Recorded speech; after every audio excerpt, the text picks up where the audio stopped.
Is my audio working? Okay, good. Looks like audio's working. Camera's on. I didn't really do any lighting or sound tests today because, I don't know. Didn't feel like it. Looks like there's some junk in the background too. Cat toys.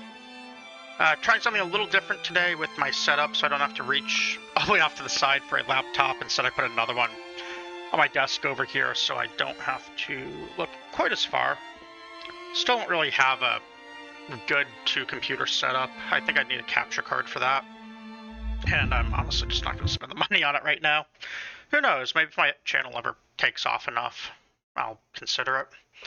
But for now, it doesn't really seem worth it. I didn't really do a whole lot of offline stuff yesterday. Really just, honestly, the bare minimum of getting back to Toronto. I didn't really want to do a bunch of quest run-ins and all that stuff. But I'm going to be going through this. A couple things we need to do here. Kill this dude in Caledon, which I'm not going to do just yet because we want to do some main quest stuff to get my last party member. So that's this main quest right here. Search the mines for the clues and report back to Bates, which is what we're about to do. Oh, you know what? I just realized my game audio is messed up. I need to tab out real quick and fix this because it's not going through my headset. I think that might be it. We'll see here in a second. Nope. If you've never used one of these Razer headsets, they give both chat and game, and they're not really consistent as to which is which. I'm going to up my audio capture as well. Just based on some feedback yesterday about not being able to hear me over the game. So we'll try this. It's a little bit higher. I'm hesitant to go too much higher. I guess what I could do is I could drop the game sound, but it was mostly just the sound effects that were a problem. So if I drop this, I'm going to have to up the other game sound, but I'm happy to try it.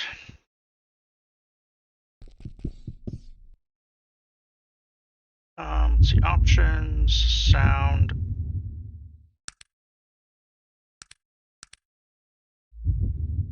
Let's try that. We'll see if this balance works out. Maybe it will. So I was trying to hear through the headset if I could actually hear noise before it was coming through my speakers, because it was kind of muffled. Okay, it is my headset. So we're good there. Small regenerative jacket. It's going to need a repair. I might just take it to the guy here in town to repair it. I don't really need the others, though. This featherweight chain can turn into dwarven steel. I believe we need one of those here for Virgil, because he's got the machined plate mail,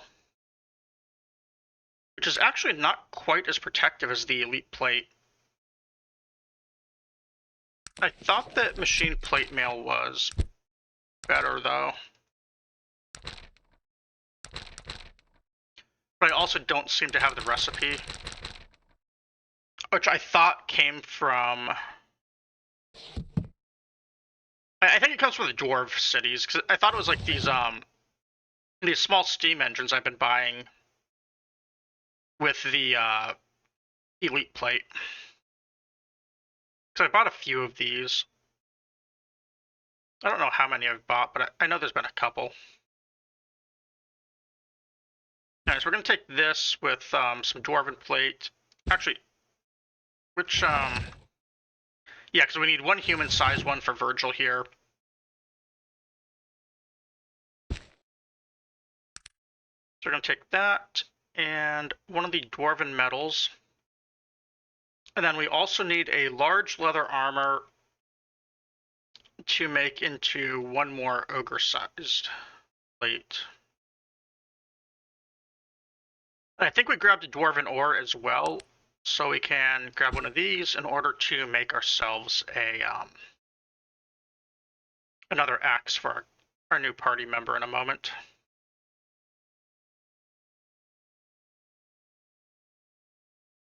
I don't think I need anything else yet. So I'm going to make the guy a shield as we go. To make him a chapeau with magnetic inversion as well. Buy him some boots. So yeah, I believe that's all we need for the moment.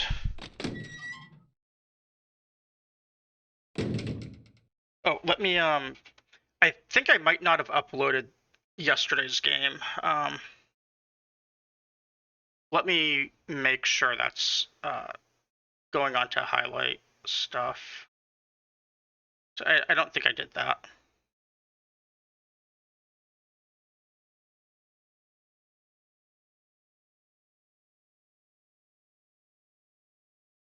No, I didn't.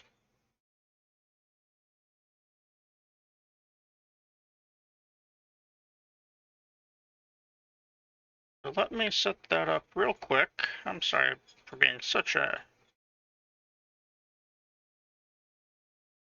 bad streamer. All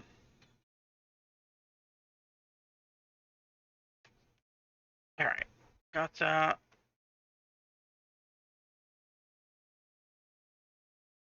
I'll have to fix the names on these things later. I just want to have them uploading right now. Fortunately, it's a short one.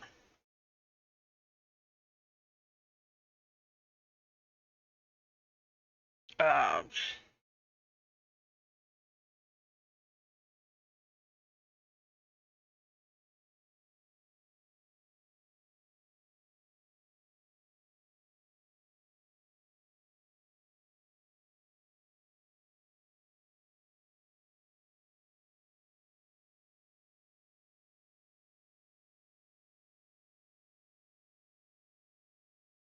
Cat's upset that the laptop's now blocking one of his spots.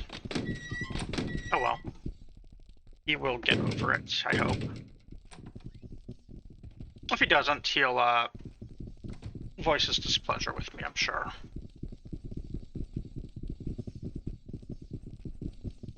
But he can always go up on the other side of the desk as well.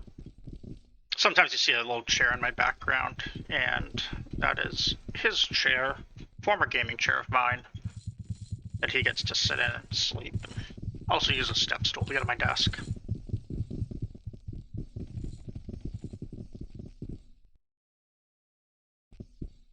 Yeah, so first thing we're going to do here is we're just going to go talk to... Oh, let's revise those plans real quick.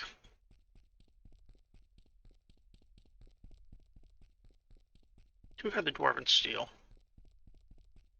Sog has them.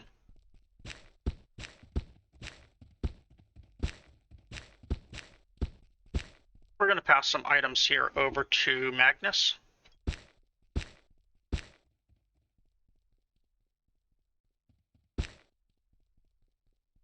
That way, I just know where they are.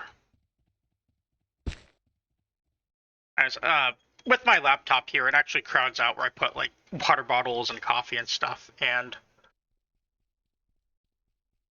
my cat's still wanting to come up, so I'm having to discourage him. He's because what's going to end up happening, I can already see it, is he's going to realize he can't get on my laptop, so he's going to try and jump over it, and then he's going to knock over my coffee mug. And then I'm going to have coffee everywhere on my desk, and on my clothes, and on my laptop, and everywhere else. And then he'll jump off laughing and be upset that he has water or coffee on him. Alright, so Bates is just hanging out back there sleeping. So we're just going to advance the day here to morning, and hopefully this is where he offers us his bodyguard.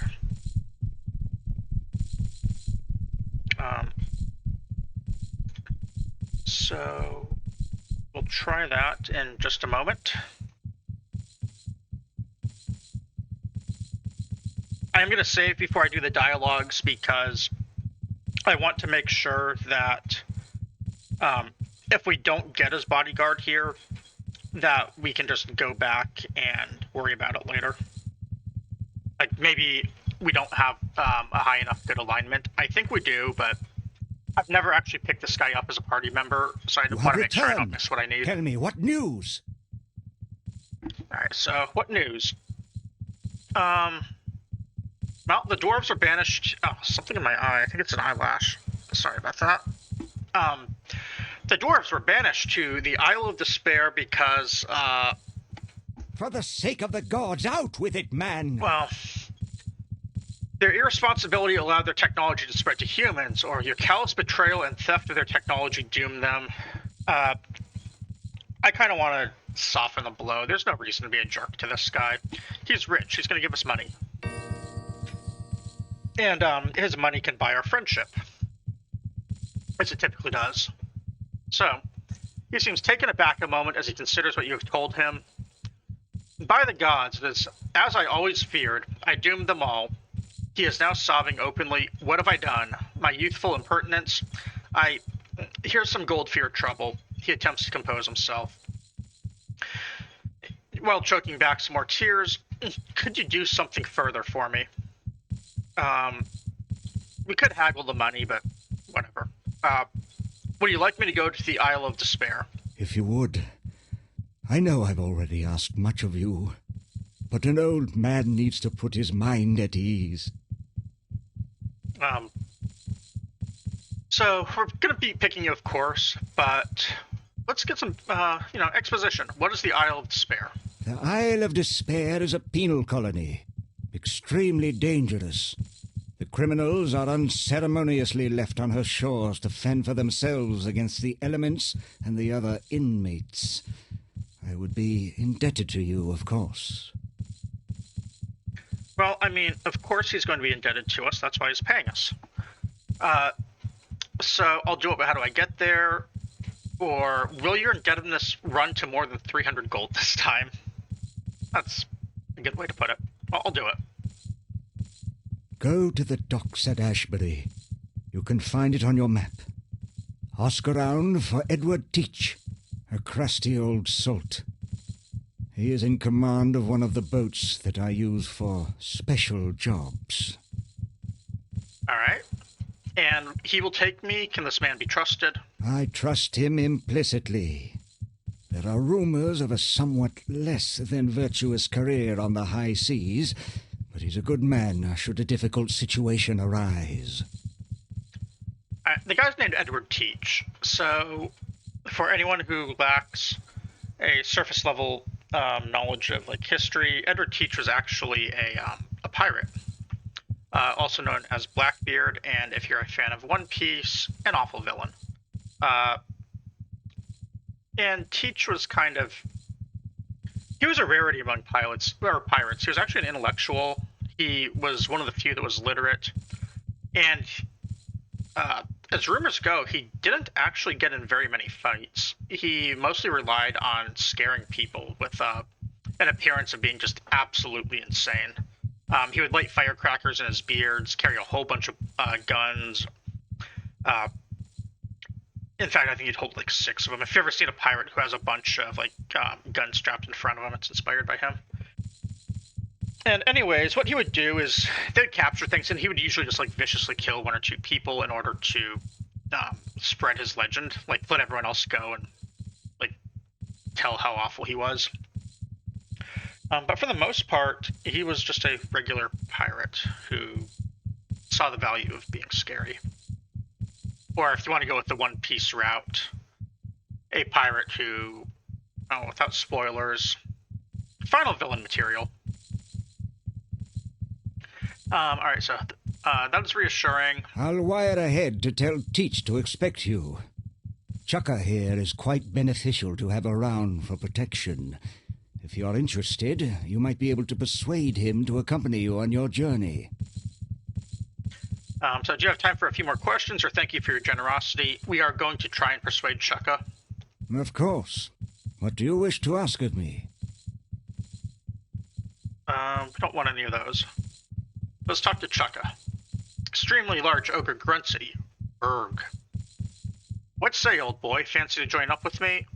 Yes, Chukka join. More for Chukka to do? Yes. Yes, master. Ooh. That doesn't age well.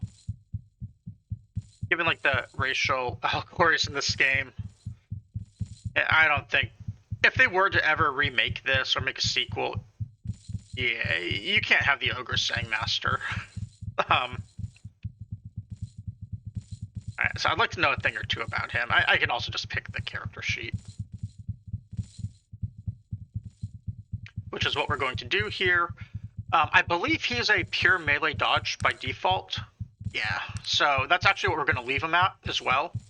Which is pretty nice, since he's very low level. We are going to force level him up as well.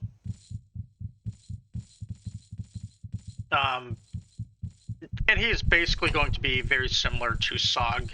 The main difference is he speaks even less. But as far as stats and stuff go, I think they're equal, or if not equal, very, very similar.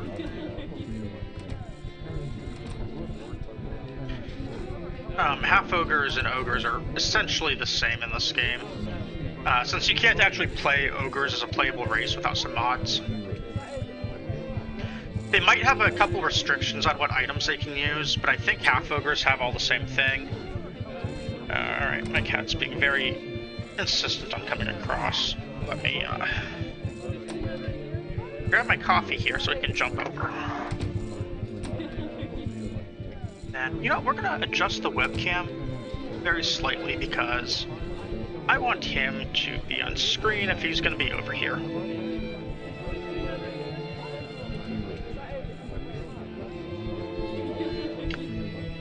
If he decides to start doing things like showing certain body parts, we might censor him. But until then,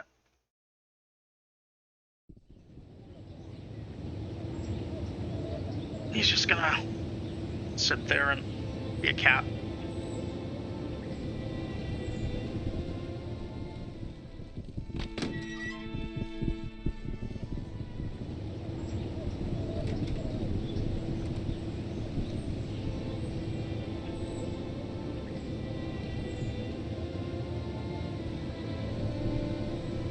I'm gonna hold my coffee here, since the cat is now in front of my monitor and standing right over where the cup usually is.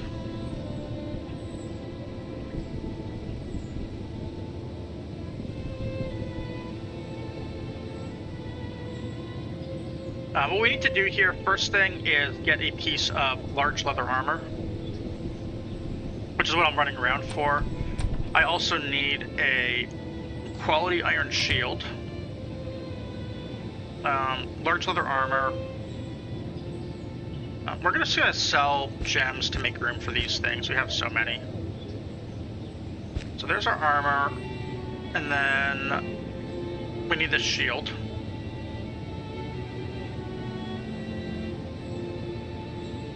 These rings all look sellable. We'll just drag these things up here. We've got a few rubies. I think we only need 3 or 4 Cathorn crystals total in the game, so we can get rid of a couple of those. These potions can also be sold, as can a whole bunch of these necklaces. So with that, we're gonna buy this. And then the helmet I'm using is the chapeau. So I don't need any of these. I do need a pair of boots for him. We're going to be giving him the noisy ones because he's, you know, he's not going to be trying to be stealthy. I could like go for those, but then I'd want to actually look at other noise-reducing gear. So probably not a great plan. We're going to go into here. We're gonna move this back to the angle I prefer, since the kitty cat is now under my monitor, and I think he's just gonna stay there. He's like laying on my mouse and hand, so he can be a hand warmer. Alright, so let us barter. I think I need another one of these, because when I was looking through our inventory, I didn't actually notice very many steam engines. So I'm just gonna start buying them. And then we need this. And then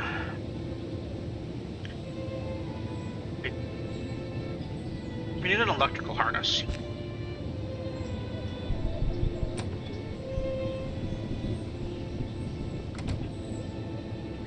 So Magnus is going to be getting that. Let's have him craft some... Well, let's grab the chapeau first. So yeah, I'm going to have to run over and grab some of my crafting books to do a couple of these things. Let's see, I want your trade goods, and I want this hat.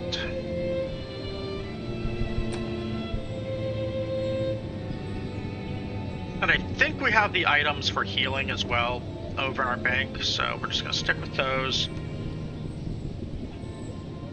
We're going to craft these things though, just it doesn't really matter where I stand when I do this. Oh, there is no dwarven ore here. We also need, okay, we need a sheet metal and some leather gloves. I think we have the sheet metal in the bank, so that's fine. But we need to find some leather gloves here, just like these.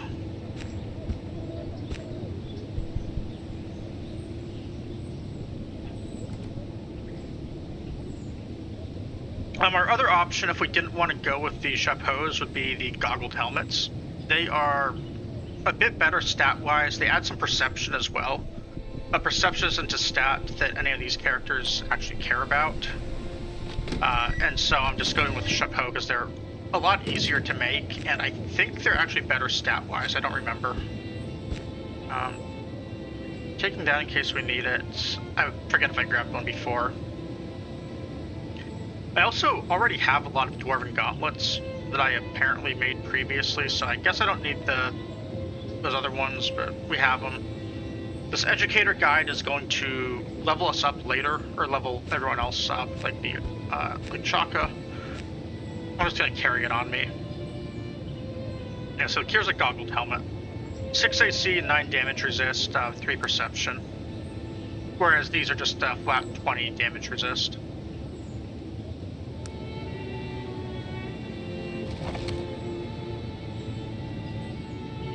Then we're gonna craft a few things here.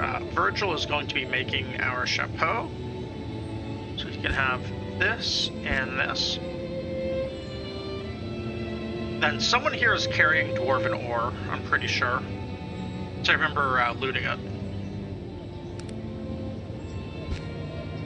Or at least I thought I looted it. Maybe I didn't.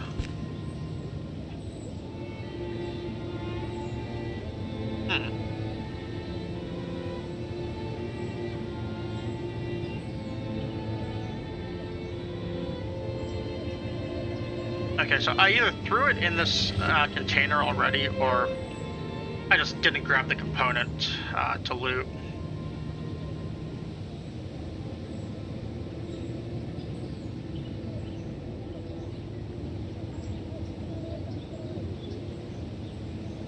It looks like I didn't loot it, so what we're going to do instead is we're just going to make a balanced sword for Chaka right now.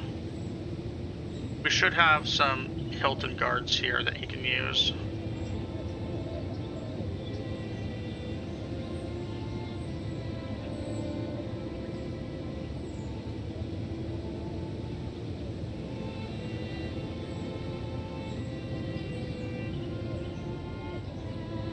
And we don't have those either. I'm now feeling very silly for my looting choices earlier.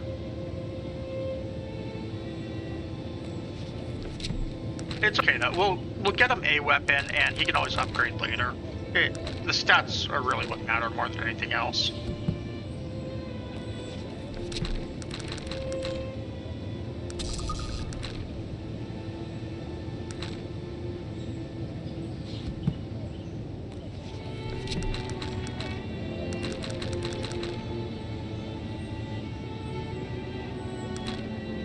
Might make a couple more mechanized arachnids just because I can.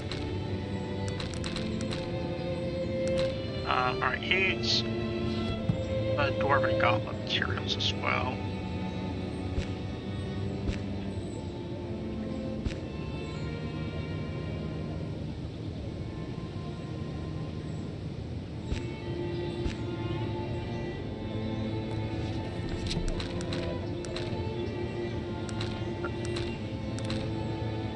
Yeah, I failed to grab some of those. Wait, did I not pass him a sheet metal here? I thought I did.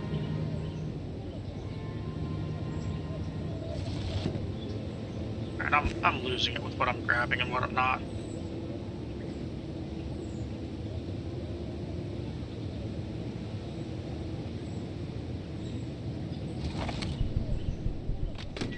I check one more thing over here. I have been doing it, but I originally tried to organize these by item types a little bit. So there is a chance we have something back here. I get to get rid of this note too anyways.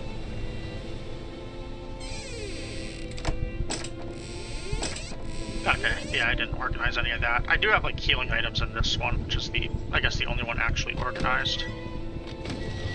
However, we are going to do that anyways because we need this wonder drug and we need a snake oil, which we do not have. That's okay though, we'll just buy a snake oil. We're also going to take these fatigue restorers and just outright sell them because we don't need them. We can do the same with the healing salves. We can get the items for those anywhere, and I just want to simplify this stuff.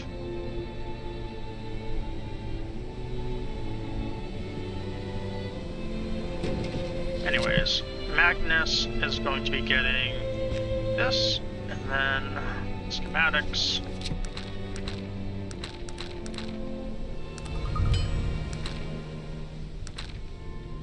Dwarven gauntlets and featherweight chainmail, and then elite plate mail.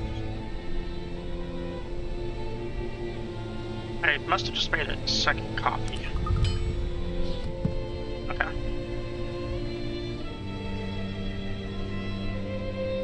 Yeah, something got dropped there.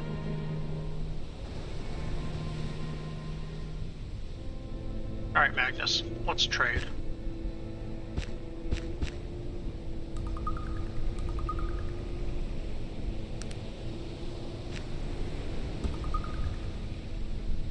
Small elite plate. Should be wearing that.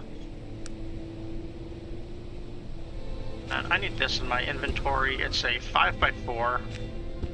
So I unfortunately have to move some items around.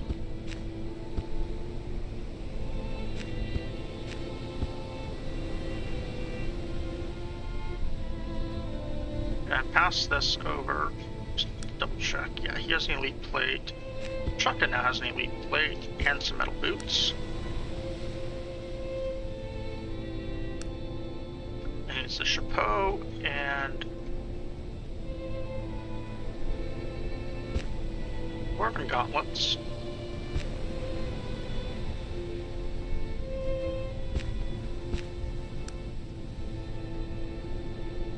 Now he needs 2 charged rings, a shield, and a weapon.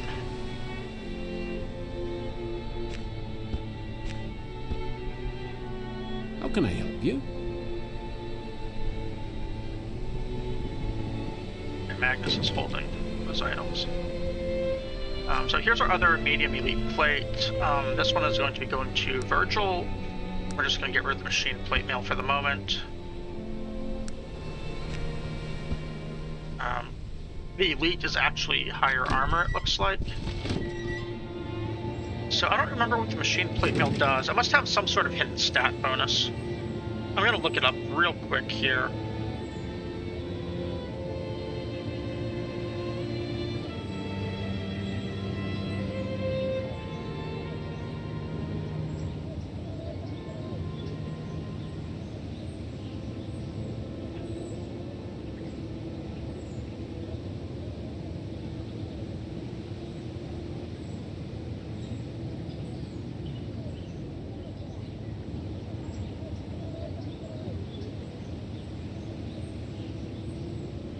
Yeah, it doesn't look like it has any hidden stats. Oh, wait,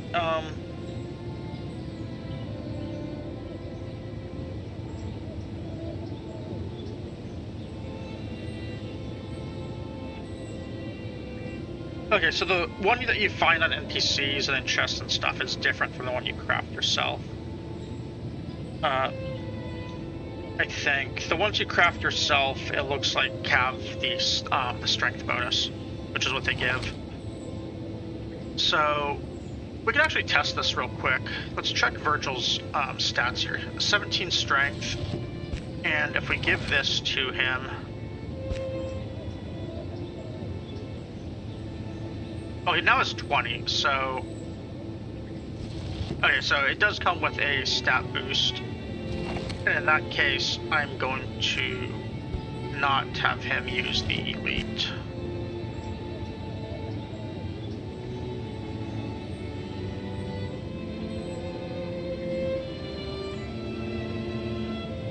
I didn't want to identify this medallion, I remember. So we're going to do that, and then we're also going to put these lava rocks in here so I don't waste them. Same with the geodes, because I don't want to accidentally sell them. I have diamonds. I have a couple of star rubies. I don't think the rough cuts are different, so just in case they are, I'm going to put those in there. We have emeralds. Our star sapphires. I have a couple of rings.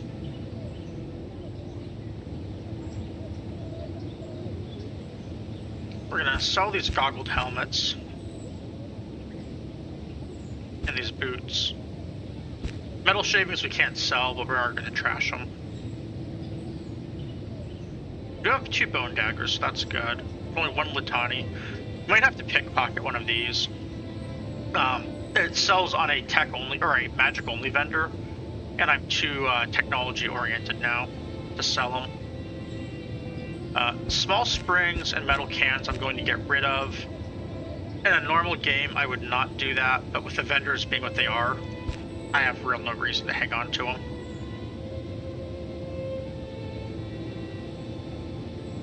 Same goes for this filament.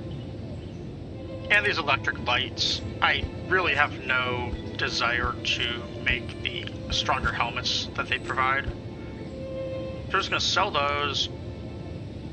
And then, what else in here are we going to sell? Another filament. I don't have too many of those coins. And this is because we're going to be running around, and I might as well just simplify this inventory a little bit while I'm doing it.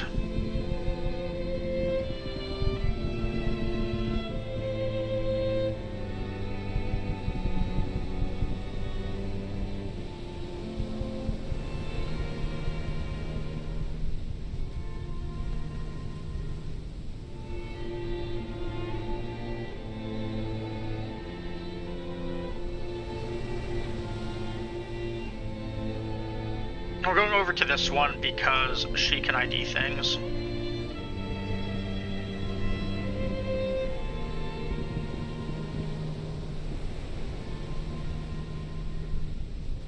Medallion of Silence, that's a really nice one. But I mean, you can see there where it says magic power available 0. That means we get 0% of those stats.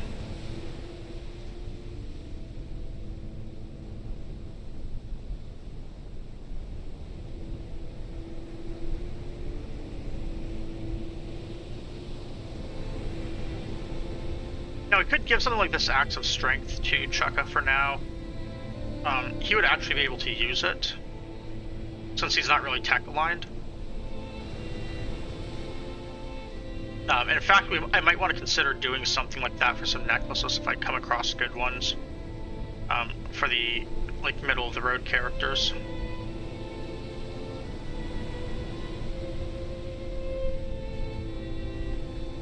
But for now, I'm just going to sell some stuff that I don't really want to be hanging on to.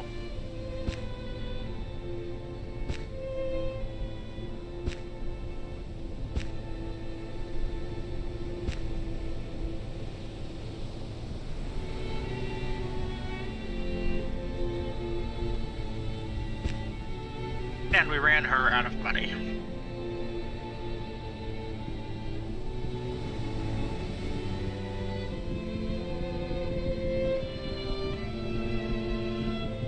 On the way back over here, I'm going to grab the books that I need to make my shield. It is... Where is it in here?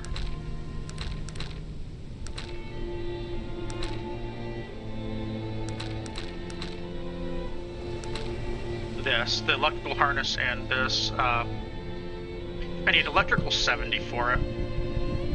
Oh, I gave Virgil the items. Whoops. Oh, no, I didn't. Give it to Magnus.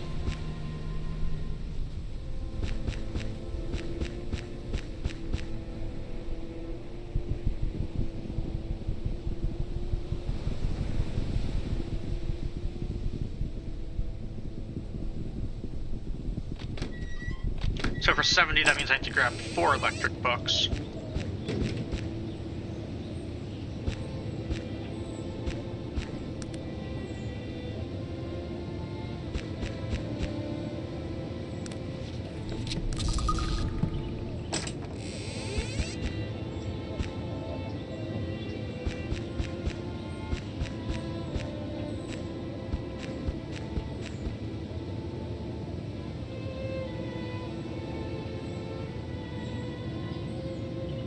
Oh, it fell to the ground because these things are huge. I forgot about that.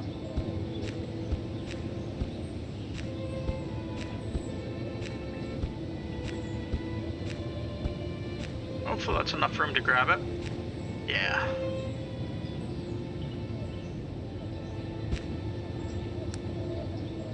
And then we also need 2 charged rings. I don't think I have any extras. We're just gonna glance through real quick. No. However, I do... Let's see if I have a copper ring to make them. Nope.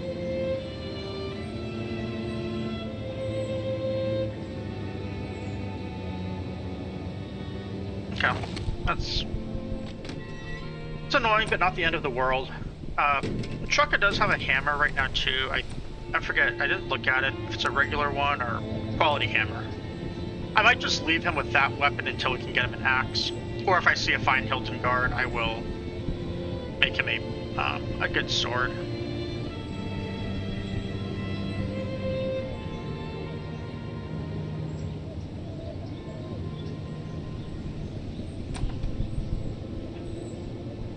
So we've just been trading. I want a copper ring if this guy has one.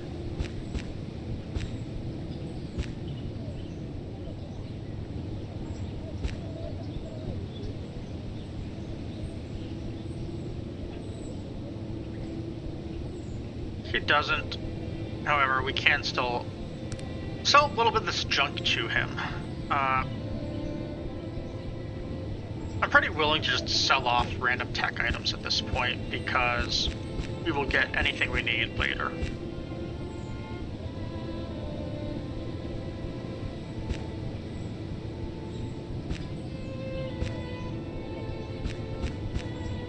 But there's just all on the vendors. I do want to keep 2 Cathorn crystals on me. Because we might need them on the next island we go to. Basically, we get a quest to craft a pair of... well, we have to get some glasses, and there's multiple ways to do it. And I might just craft my own as a solution.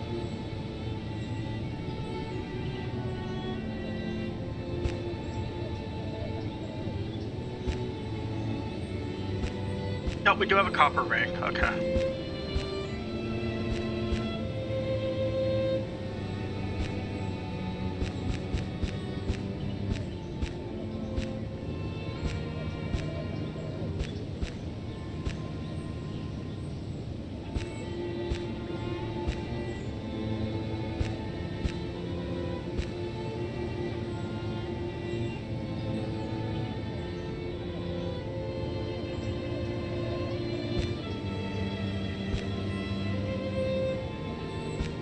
Don't need to carry any dynamite anymore.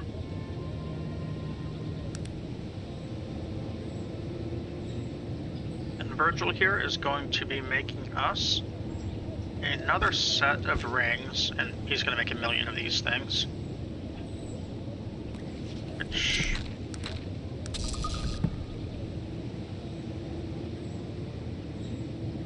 is definitely unbalanced.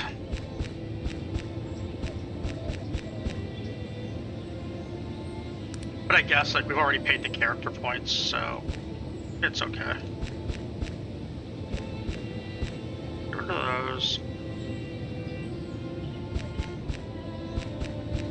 Yeah, we'll let her carry those and use them. Doesn't really matter.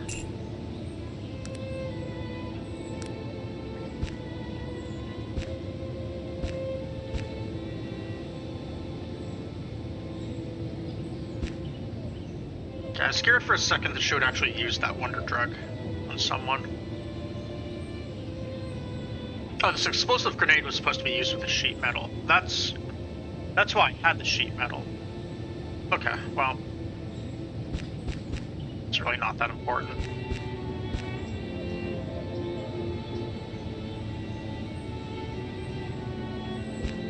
Gets himself 2 of those rings. So the only thing he's missing now is a good weapon. That quality hammer is not a quality weapon. And while I'm thinking about it, Jaina here is going to be crafting our cure-alls. So let's just do that right now. Oh, I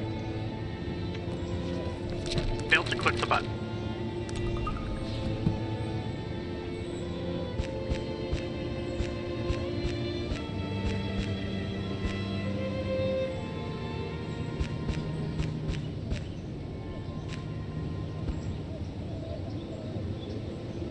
Oh, we have another Dwarven Steel on us still. Wish we had Dwarven Ore, though.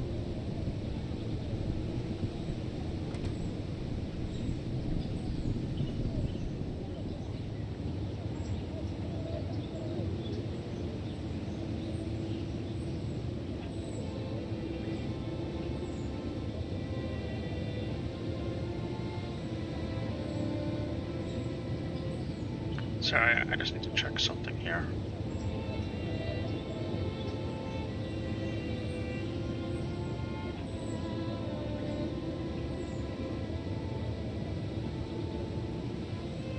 Okay.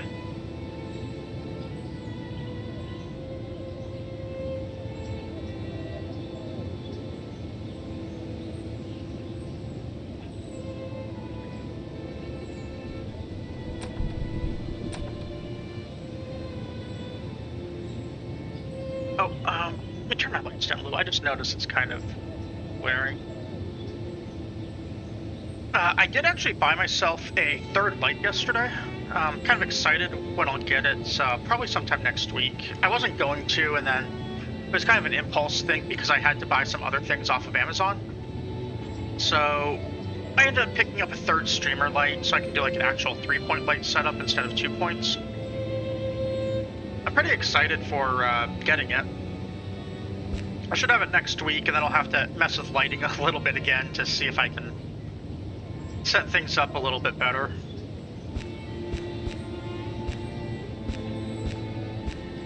But it'll be cool when I do, I guess.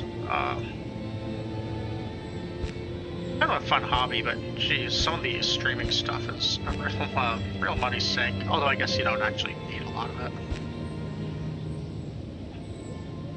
I've seen a lot of streamers who just are able to get going with like a console and the webcam on the console and nothing else.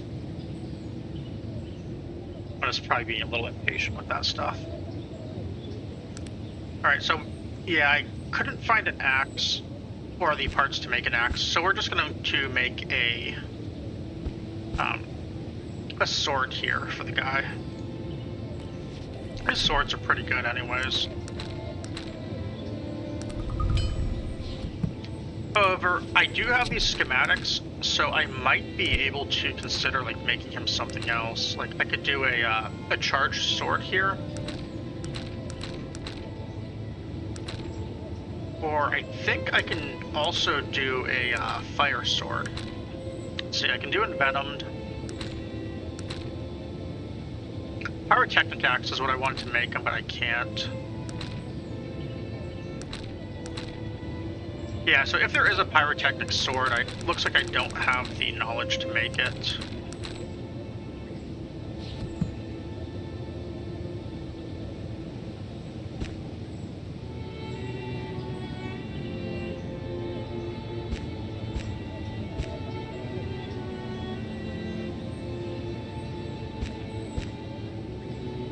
I could ask this guy here to fix this for me, but I will lose a lot of durability on it. I think I'll actually lose like 25% or something insane. So instead, what I'm going to end up doing is...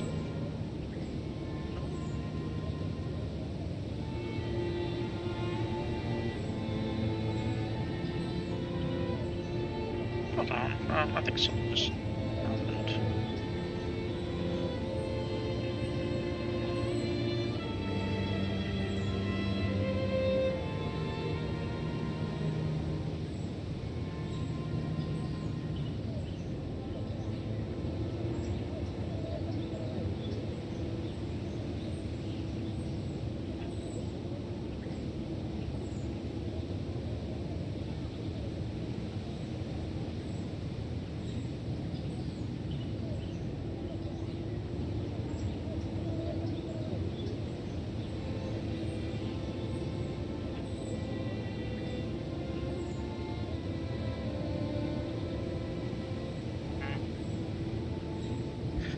Some streamer I follow, something happened, and I guess, I don't know, it's probably on their Twitter or whatever, but I don't really use that.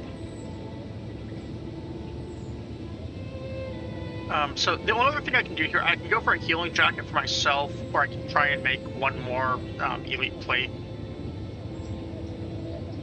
I have the steel, so let's just grab the materials here to make one more of those plates, because that healing jacket is pretty beat up. Or we can also just not find a small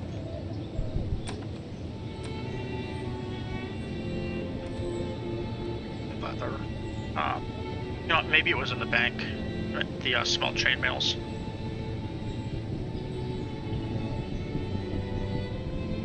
I want to put the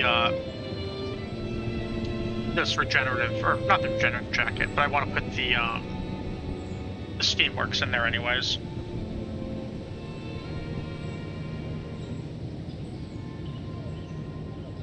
And then we will go on to the next main quest point, since everyone is geared and supplies are good.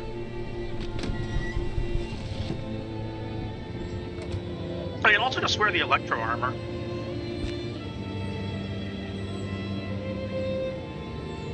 But I do have the small featherweight. I'm not sure how the electro armor and the featherweight compare stat-wise. I would guess that the elite plate is a lot stronger. We can find out right now.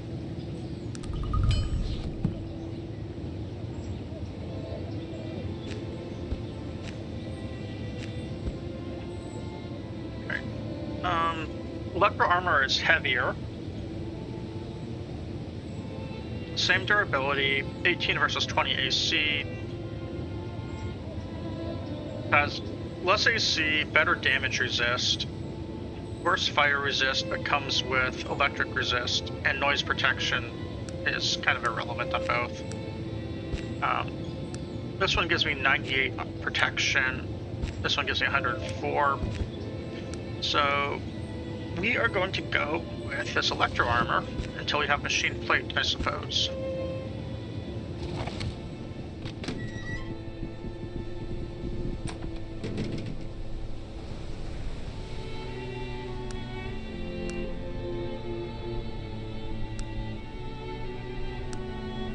I'm going to take this point right here as well to go up to max persuasion, because as I was saying before, I would really like to do the master quest for that. And then we're just going to try and take a boat ride over to Ashbury to meet Edward Teach, and while we're over there, we're going to do the expert persuasion quest.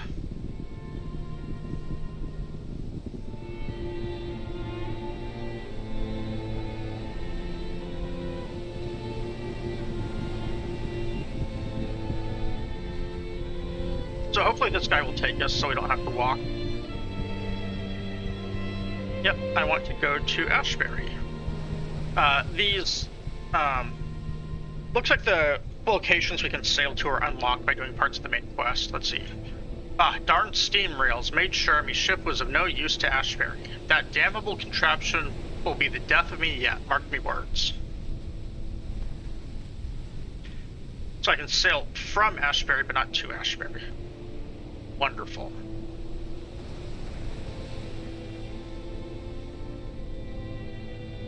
Alright. I guess I'm walking then.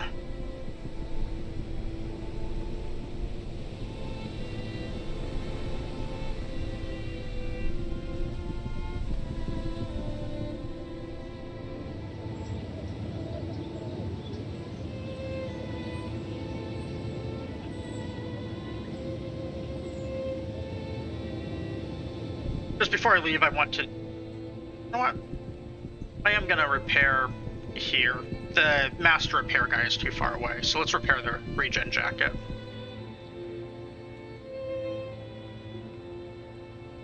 We didn't lose any durability, which is nice. Either time, so that's really cool.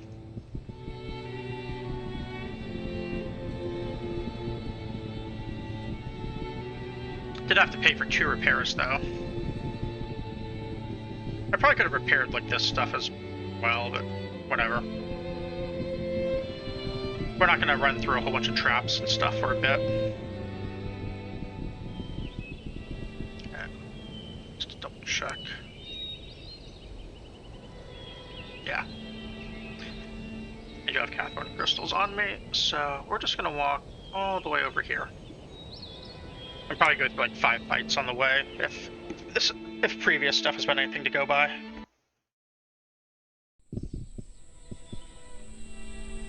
Sorry you ever found me.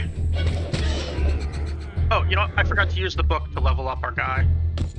I need to do that after this fight, because he's gonna get absolutely wrecked if I don't.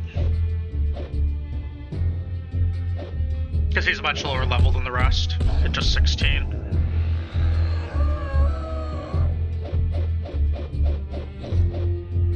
If I need another book for something later, I'll get one.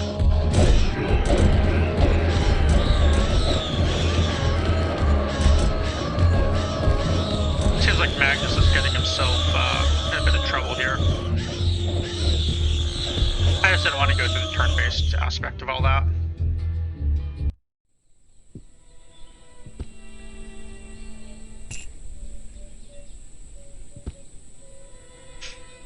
Look at all those items.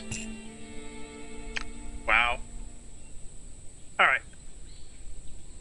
So we are going to use that. Catch us some people up on levels. And then we're just going to spend character points.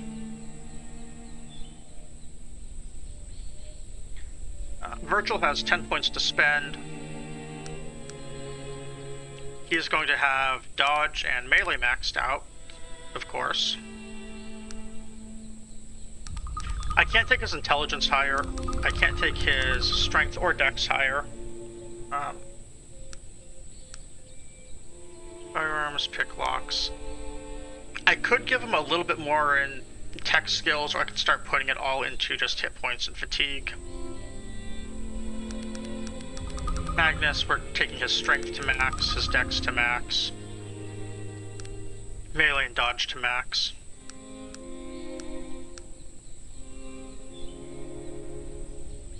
Jaina, very similar.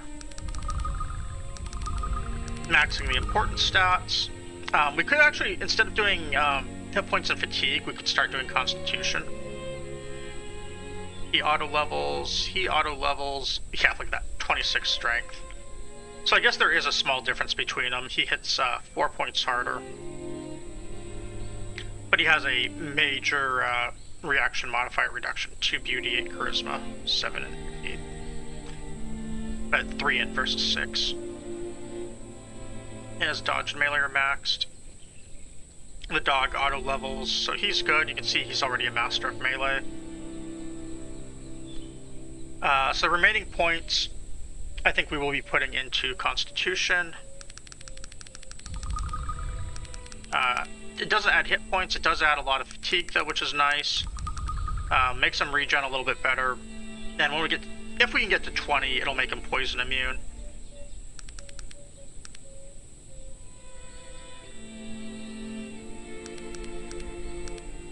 Until then, they just get a very high poison recovery rate. But the fatigue alone is worth it. I forget which stat actually determines hit points. I think it's willpower, yeah. Which also adds some resistance to specific spells. It's like, I think 4 points per, whereas it might be like 2 points per here, and then these go up. And we'll probably just actually dump everything into stats, because if we can get something else to 20, it would be kind of cool.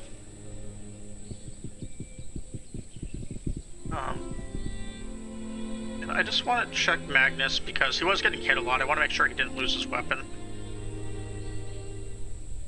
And we're just going to continue walking.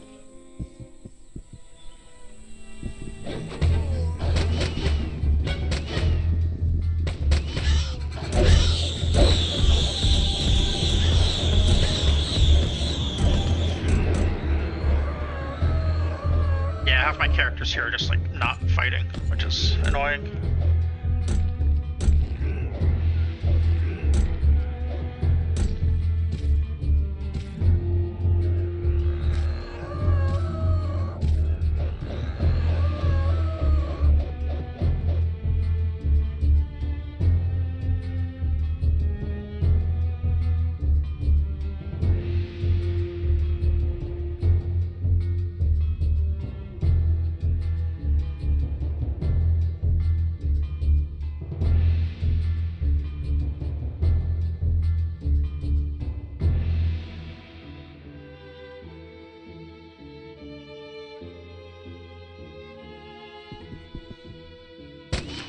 Okay, I just saw the thing I was looking for that streamer. It was actually what I thought it was going to be.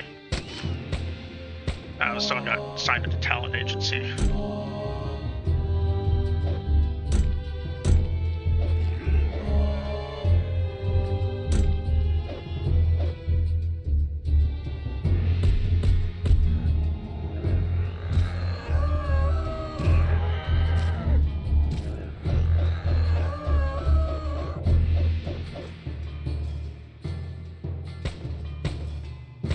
I got a critical miss on one of those.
You know what? I don't even want to deal with these. Take the coins. I'm going.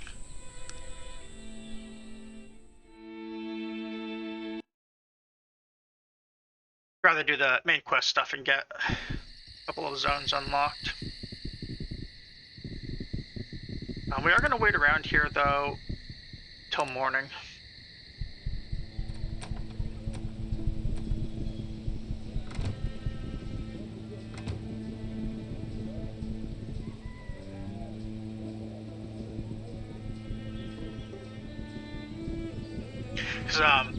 This guy right here lets us do the persuasion. I think he's the master. Maybe he's only a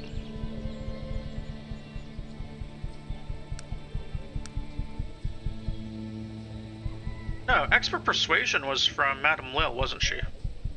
This quest is just something else. Well, that's fine. We'll just go through this.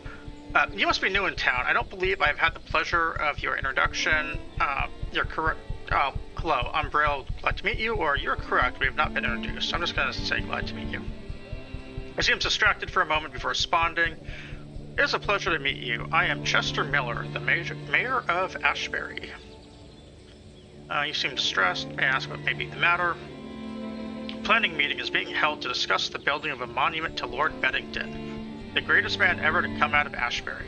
We are very particular folk around here. If we do something, we try to do it right. Now, tell me more. The problem is that everyone is arguing with each other about what to do. As mayor, I have to find a solution that pleases everybody, but it is impossible. Oh, please continue. I'm fascinated with local politics. Oh, this guy's asking for trouble. So some people want the monument in the center of town, others want it near the entrance, and nobody knows how we'll pay for it. Furthermore, there aren't any local craftsmen up to the task of building the darn thing if we could pay. Well, is there anything I can do to help? You know, talking with you just now has given me an idea. And what's that idea? Ideas are dangerous things. Yes, if you could talk to the crowd, you know. Draw them out while I take notes. Being an outsider, you could suggest things that I would never dare. If it works out and you can get them to agree to something, well then I'm the mayor and you are working for me. If it doesn't work out, well I can always say that you were obviously misinformed. Sounds intriguing, I'll do it. Excellent. Follow me into the town hall. Once we get there, just go right on up to the podium and begin taking questions from the crowd. After the meeting is over, we can speak again.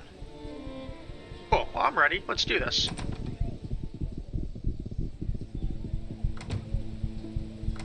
Alright.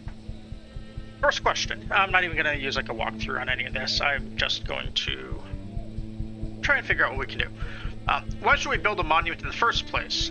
That's what I want to know. Can you give us one reason why we should build this thing? I think I quick saved. So a nice statue is an object of art and virtueful to appreciate. Every other town has one, and you need one. Is that simple? I don't know why. That's a question for the town council. It is right and fitting that Ashbury should honor its heroes, or you ask why. Why indeed? For shame, I say, why not? Let's go with it is right and fitting that Ashbury should honor its heroes. That sounds like a good one. Astounding, capital, hip hip hooray, bravo. I think we picked a good answer. There have been a lot of suggestions about where to put the monument. An improvement might be tastefully accomplished, but we are evenly split between two groups. Alright, well, please continue. Tell me all about these groups of people.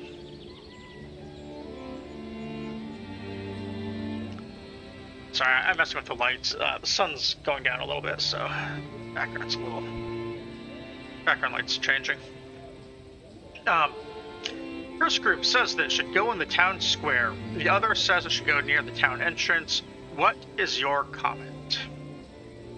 Well, don't worry about such details now. You'll figure it out later. Seems bad. Conduct a design contest and vote for the best design.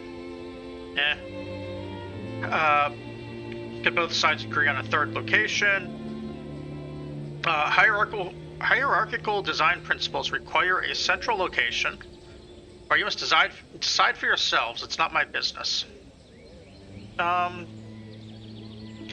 Let's just well, tell them to conduct a design contest and vote. That way, you know, nice non-committal answer. Hip hip hooray, brilliant, bravo. Astounding, capital. And where do you propose that we get the money? How can the people of Ashbury afford such a luxury? I ask for your proposal. So a temporary sales tax increase would cover your costs. Probably a bad suggestion. An issue of municipal bonds would easily raise the funds. Certainly in Ashbury, a wealthy benefactor can be found. Every citizen should give what he or she can, or the ladies' auxiliary could have a sale of baked goods.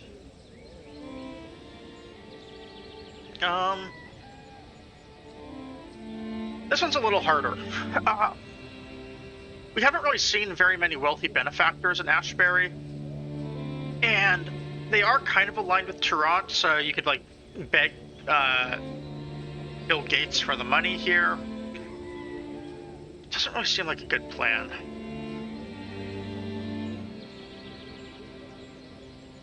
Let's go with the municipal bonds, which doesn't actually fix anything if they don't have revenue, but whatever. Brilliant. Okay. I didn't feel good about that answer, but I mean, as long as they're happy, I'm happy.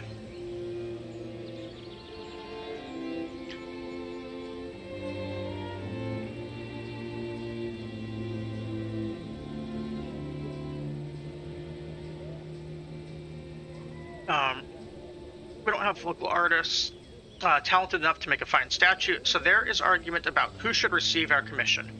If we cannot agree on the sculptors, then the project cannot proceed. Who would you recommend? Well, we'll bid the project competitively and take the lowest bidder. Yeah, that's a good plan. We can have local labor trained to do the job. Also seems bad. We would use cheap orc labor, with supervision, of course. So, slave labor. That's probably also pretty bad. If we're up to me, we would hire the finest craftsmen from Toronto. That's too extravagant for these guys.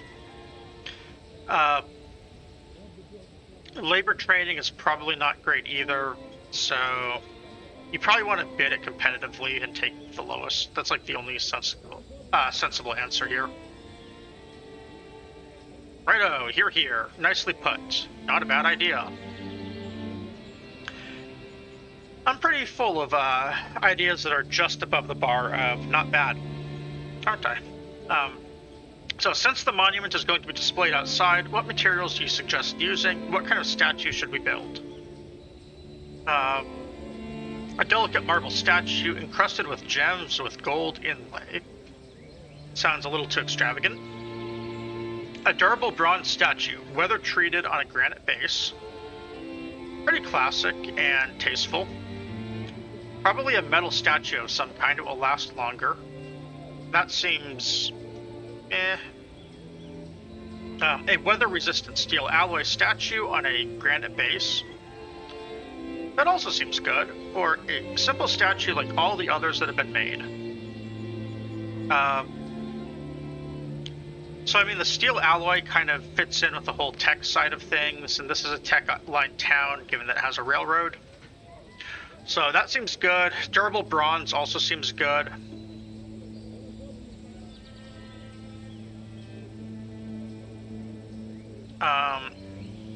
Out of the two options, I mean, I feel like bronze is going to be a lot more, like, timeless.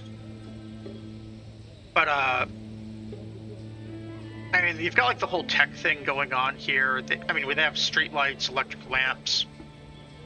Pretty clearly want to be doing, I think, the weather-resistant steel.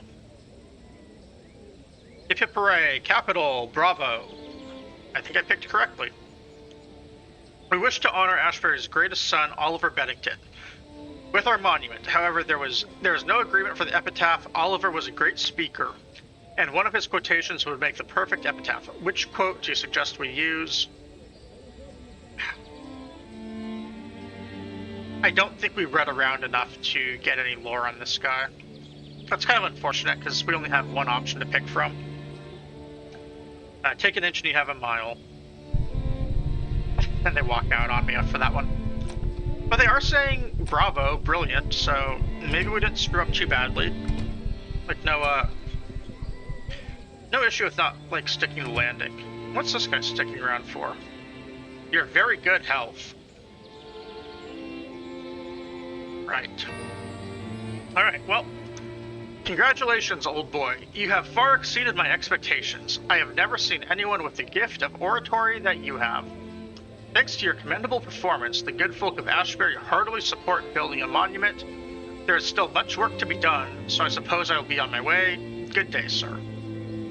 Well, it was but a trifle. I am pleased to have been of service. Alright.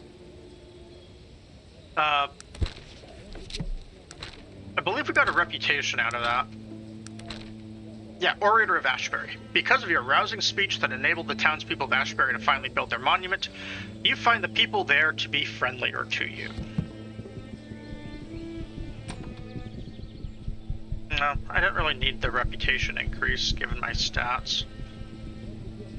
I mean, it's a thought that counts, right?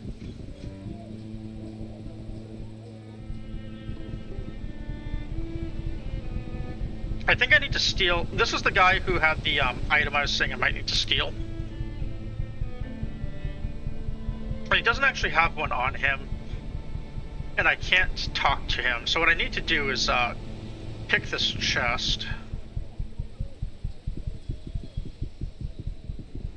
But I'm not going to be able to do it with my party nearby, I don't think. So if I prowl, yeah, he's going to see me instantly. Sort of weird, so I'll just trade. I'm going to get a pair of, oh, I already have a pair of eyeglasses. I forgot to bank this. Whatever. Let's just sit here.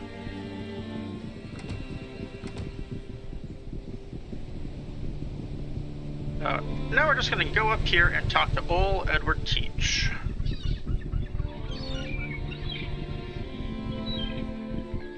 Ahoy there, matey. What can old Teach do for you? Sounds like a commercial. I'm sorry, I don't believe we've met. Aye, we haven't at that. I be Captain Edward Teach, salty sea dog and the captain of the Gypsy Shadow. The crustiest and most seaworthy vessel this side of Razor's Cape. Nice to make your acquaintance. Pleasure to make yours, Captain. I have a question or two. Of course, matey. Let's talk about your business. What do you be want to know? What cities do you sail to? Depending on what I'm doing, I sail just about anywhere. Anywhere's got a port or a place to land anyways. Blackroot, Toronto, Caledon, I've been to them all, and business takes me to all of them. Fascinating. So, he just does whatever. Tell me about your boat. My boat. There's nothing I'd rather talk about. Her name is the Gypsy Shadow. There ain't ever been a more perfect piece of shipwork done sailed Arcanum seas. It looks to me like every other boat out there. But yeah, why not? Where'd you get her? The Gypsy, that's quite a tale, matey, and not one I tell to just anyone. Alright, I understand, you can trust me. Yes, I think you be telling the truth. Well, laddie, by the time I could start growing a beard, I'd sailed from one end of this land to the other, from the southern shores of Weeping Maidens to the northern ice-choked waters of Jailer's Hump. Ain't nothing of the sea I hadn't seen, and most of it twice. I see. Fascinating. Please continue. At the time, I was running ale out of Caledon, first mate for a mean and crusty old captain who went by the name of Jack Skellybone. Right. That's a dumb name. Half pirate and half devil, with the mouth of a blue-gilled she-demon and the breath to match.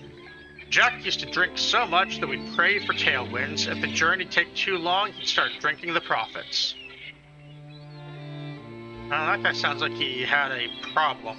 Well, sounds like quite a character. That be the truth, matey. Old Jack would fight you if he thought you breathed on him wrong. He had more scars on his face than most men had all over, and he could tell you the story from each one. And he never were they the same. So, yeah, he just lied about everything. He was a hard man, but fair to his crew, and he loved the sea, laddie, almost as much as he loved his boat, the Gypsy Shadow. Well, what happened to him then? Well, one night he was drinking in the Sour Barnacle down Blackroot Way, and old Jack got real drunk and started in with his stories. And as the night got on, the tales got taller, and we laughed harder. We were all having a grand old time, and so Jack had one too many and started saying as to how he was the greatest pirate on the seas of Arcanum, and how if there were anyone who thought they were crustier, then he'd have something to say about it. Alright, and what happened? He started spitting and hollering, and then after up in every table in the place, he said that he was the greatest pirate who had ever lived, tougher than Ruby Dirk and Black Sam Bellamy, and even meaner than Stringy Pete himself. Well, Stringy Pete, who's he? He was actually... we've actually heard him before. He was the guy who desecrated Halkian's altar. I don't talk much about him. I'll just say that Stringy Pete was the meanest, cold-blooded, marauding pirate ever put to sail. And be done with it, there are stories and legends, and most of them are true. He's been dead for more than 200 years, and people still whisper his name when they talk about him. Alright, and what of Jack Skellybones?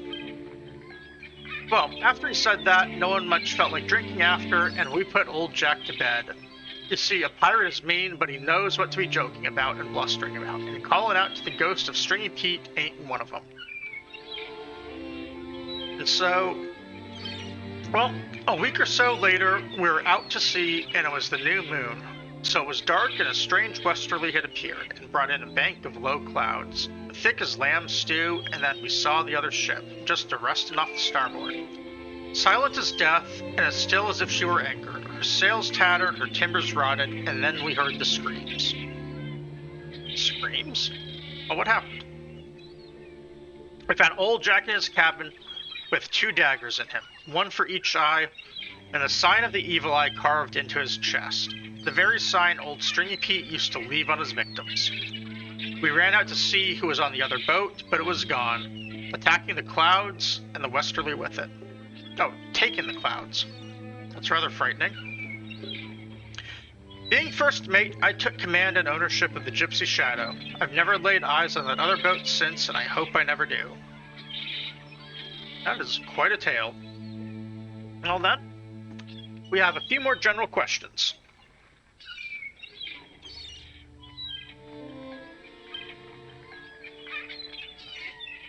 Sorry. I would need a passage to the Isle of Despair. I just received word from Mr. Bates to be expecting me, said you'd be asking for passage to that hellish place and that I should be taking it. I don't much like the waters, nor the people there, but for Bates, I'll do it. Well, thank you, Captain. Shall we leave at once? Now be as good as time as any. There be a strong easterly wind, and the waters are as glassy as I've seen them in a long time. I not be the superstitious type, but I be inclined to say it be a good omen. Oh, that's cool. We are up here. And there's actually a couple of cool quests in here that we can do that have like various resolutions. That was not a descriptive way of saying that. I should say there's a couple of hidden ways to complete some of these quests, and we are going to do them. All right, right fine pleasure to be meeting you. Looking for the Black Mountain Clan, can you help me? Clan, I don't know of any clans around here. You need to speak with Thorvald about that. Thorvald, who's he? Thorvald is the leader of this enclave. He settles all disputes within its walls, but to get to see him, you'll need to talk to Ogden, his guard, first. That's right, can I go inside? Of course. No, first you need to hear the rules. There's only 2 of them. You can do anything you want as long as it doesn't interfere with anyone else, and in the event of any dispute, Thorvald is the final word. Many thanks. One more thing, I must warn you about wandering outside of the encampment here. Why? We've lost quite a few people to a sorcerous beast that defies our guns. I myself saw a man eaten alive by the beast when his gun misfired. Oh, where's this beast? I'll kill it for you. I think it lives north of here. That is all we know. You'll have to track it yourself to find its lair. We have a powerful magical amulet we'll give you for killing it, but I can't tell you what power it holds. It has never been identified. Alright, it's a deal.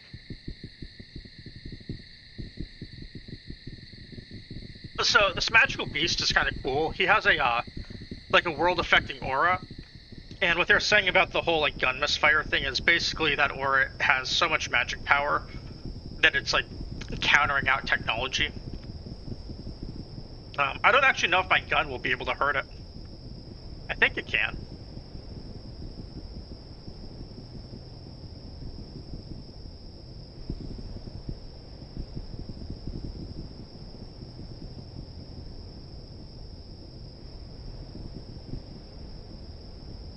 I thought this road would take us to the thing too, but I guess not. They did say north, and I kind of ran northeast.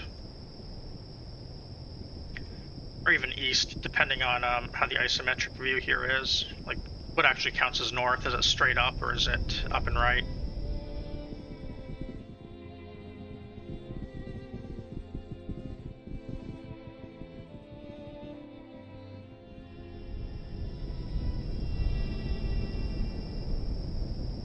I just have to wander a little bit to find this. What we're looking for basically is a trail and a building.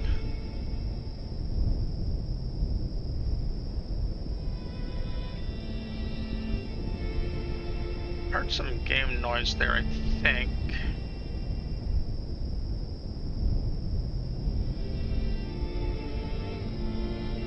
I don't think this game does stereo sound though, so I'm probably not really hearing anything real. Oh. Is this I'm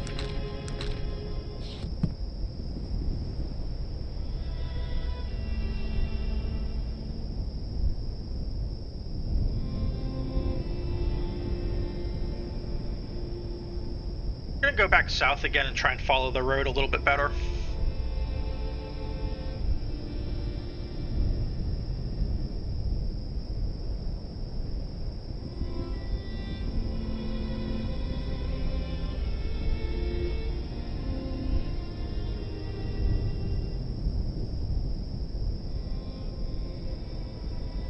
Yeah, because this is where the road ended. Maybe if we go straight north or northeast.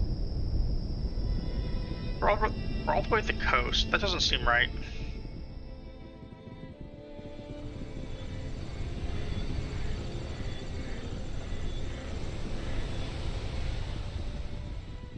Let's go back around.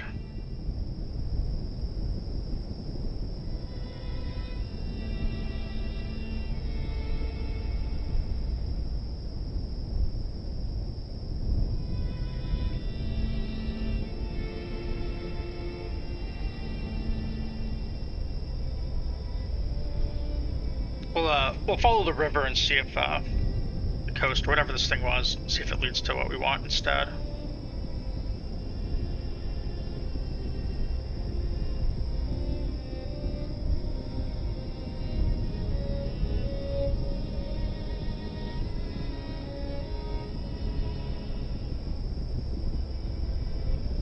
Oh, here we go. Footprints.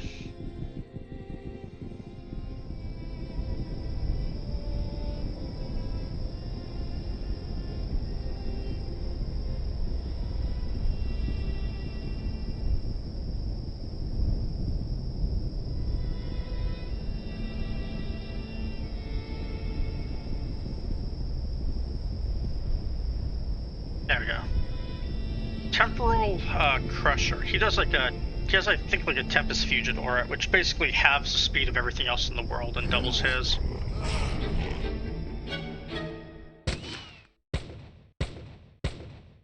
My gun is able to hurt him, though.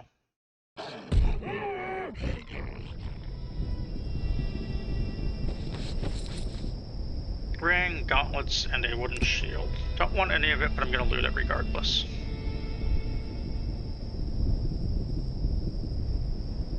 Oh, we're also just gonna fast travel back to the city, or to the Isle. Easiest way to get back over here.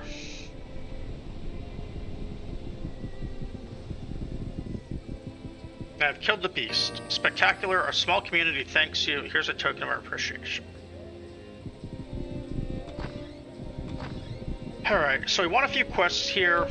Let's do this one first. We're picking up first. How do you do, friend? I'm doing well. So he asks me and then says how he's doing before anything. That's always good.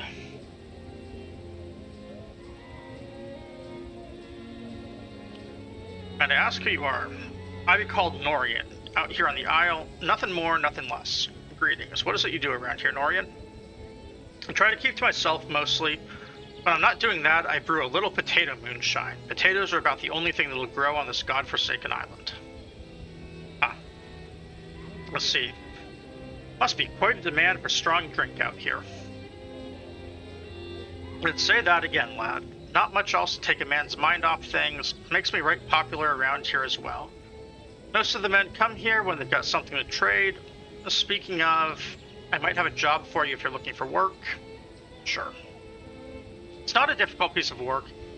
I trade with an old man by the name of Maximilian who lives out in the wilds, beyond the village wall.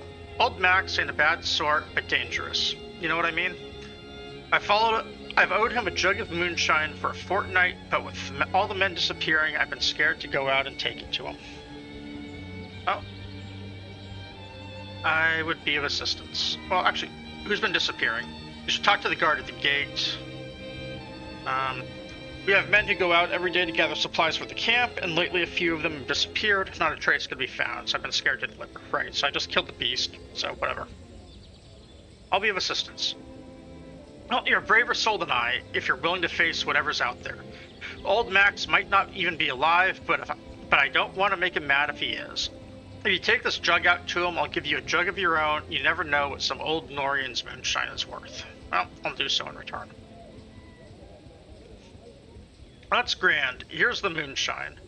And here's where old Maximilian was living the last time I saw him. Tell Maximilian to give you a note confirming delivery. You bring that back and I'll give you a jug for yourself. That's nice.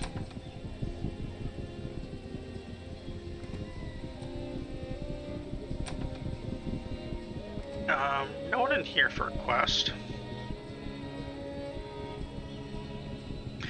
This woman's for a quest. She's one of the ones that has a hidden resolution for hers. And we're absolutely going to do it, but not quite yet. However, I will talk to her. Wants to do today, but I would be glad to chat with you for a moment. What are you doing here? My name is Cynthia Boggs. I was born here. The men who envisioned this hell for those who refused to adapt to their society neglected to provide for the offspring of the convicted. Well, this is getting dark. This is scandalous. You've been here your whole life. Yes, it was not a bad life, as it were, until my mother died last year. She kept the worst of it from me. Since her passing, I have become abused and treated like common property. That's darker. And can't you speak with Thorvald about this?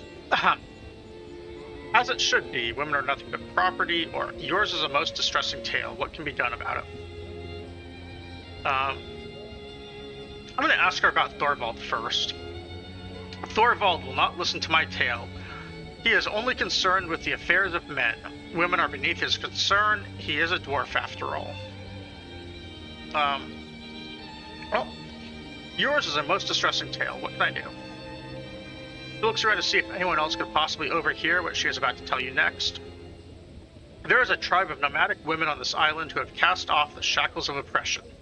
These men have tried to impose on them. If I could escape from here, I believe they would allow me to join with them. Well, what could I do to help? If you could speak with their leader, Loria, they might come and rescue me.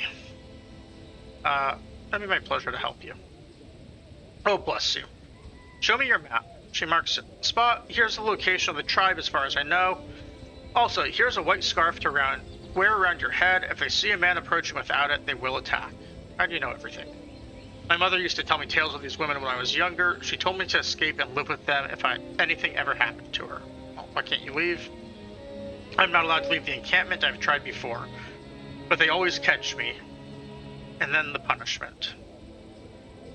I'm truly sorry. I'll get you out of here as soon as I can. Yeah, that tale got pretty dark pretty quick. Human bandit. What's your name? The man before you was dressed in rags, but hung from head to foot are small objects and trinkets of every kind. The name is Jones. Jones the Collector, they call me out here. Or why do they call you the Collector? Because that's what I do, boy. I collect things. All sorts of things. All shapes and sizes and tastes and colors. If it's got to be had on the aisle, or if it's to be had on the aisle, old Jones has got it. Get me, boy? Ain't no one knows better about getting old things than Jones the Collector. Alright, well, what do you trade? Does an ogre's breath smell like yesterday's catch trade? Boy, I've been trading longer than you've been asking stupid questions. Our character is currently 52 years old. This guy can't be in his 50s, so, like, we're older than him. No. Jones laughs, slapping his knee, objects ring and clang as he moves. I'm just joking with you, but yes, I know a fair bit about trading. Well, what have you been collecting lately? Oh, just about everything that washed up on shore. Old forks and rusted pipes, and the occasional shoe or boot. You looking for shoes? I got shoes you wouldn't believe. None of them match, but out here, well, you knew around here, you're looking to earn some goods, make a trade. Yeah, what do you have in mind? Well, I've been trying to get someone to go down to Shade's Beach for the last few months. There's something really strange down there. And from what I've been told, plenty of things a man like me might be interested in.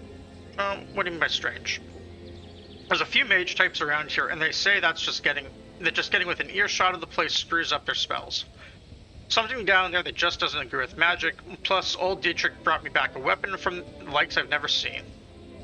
I go down myself, they say it's crawling with beasts and whatnot. Oh, interesting. What do I get for any trouble?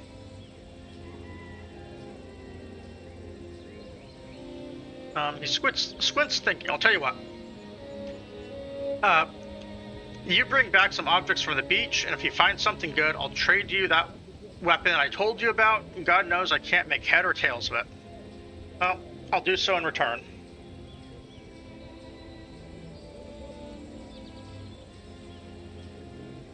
Let's go. Yeah, it's got an ancient gun chassis. We picked up a couple of those in Vendigroth. We can't really do much with it without the Vendigrothian stuff, but we can make it an inferior gun, I suppose.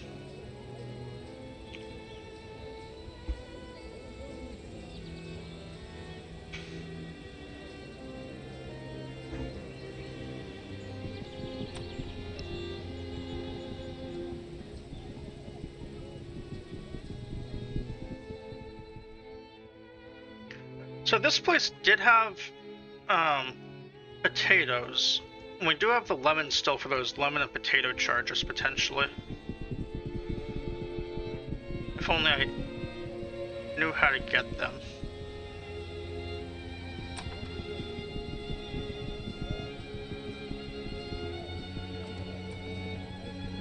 These wooden shutters. We're gonna make use of those later.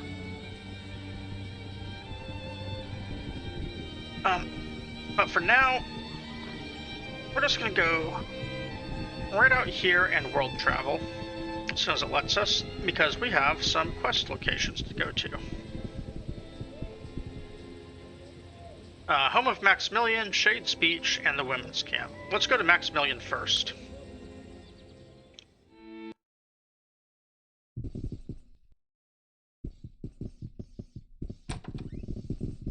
Oh, he's sleeping. Guess we'll wait until morning.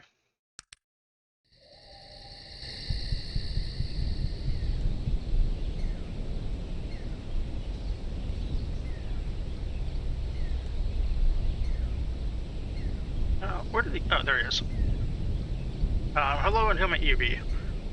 He's old, but still holds himself with strength and dignity. He seems to take all of you in at once, weighing what he sees before him. My name is Maximilian. Pleasure, Maximilian. Can I ask some questions? I've brought you a jug of moonshine. You have. I see that Norian hadn't the backbone to deliver it himself. Not that I can blame him. The wilds are no place to be risking your neck for a jug of potato wine. I appreciate it, stranger. I'm sure he wants a receipt. Of course, here you go. Alright, have some questions. What are you doing out here? That's my business, friend. The Isle of Despair is no place to be asking a man about his past. I recommend you mind your own business. Let's see. Every man has secrets. Perhaps you could better acquaint me with a criminal mind, or I have no doubt you've plenty to hide. We're just gonna say the first one.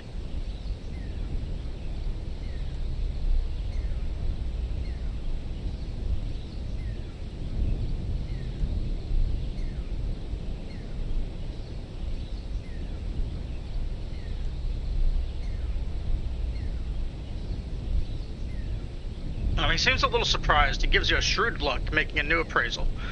You're right, and please forgive my short-sightedness. No doubt you've things of value to share as well. Perhaps you and I might have something to speak of after all.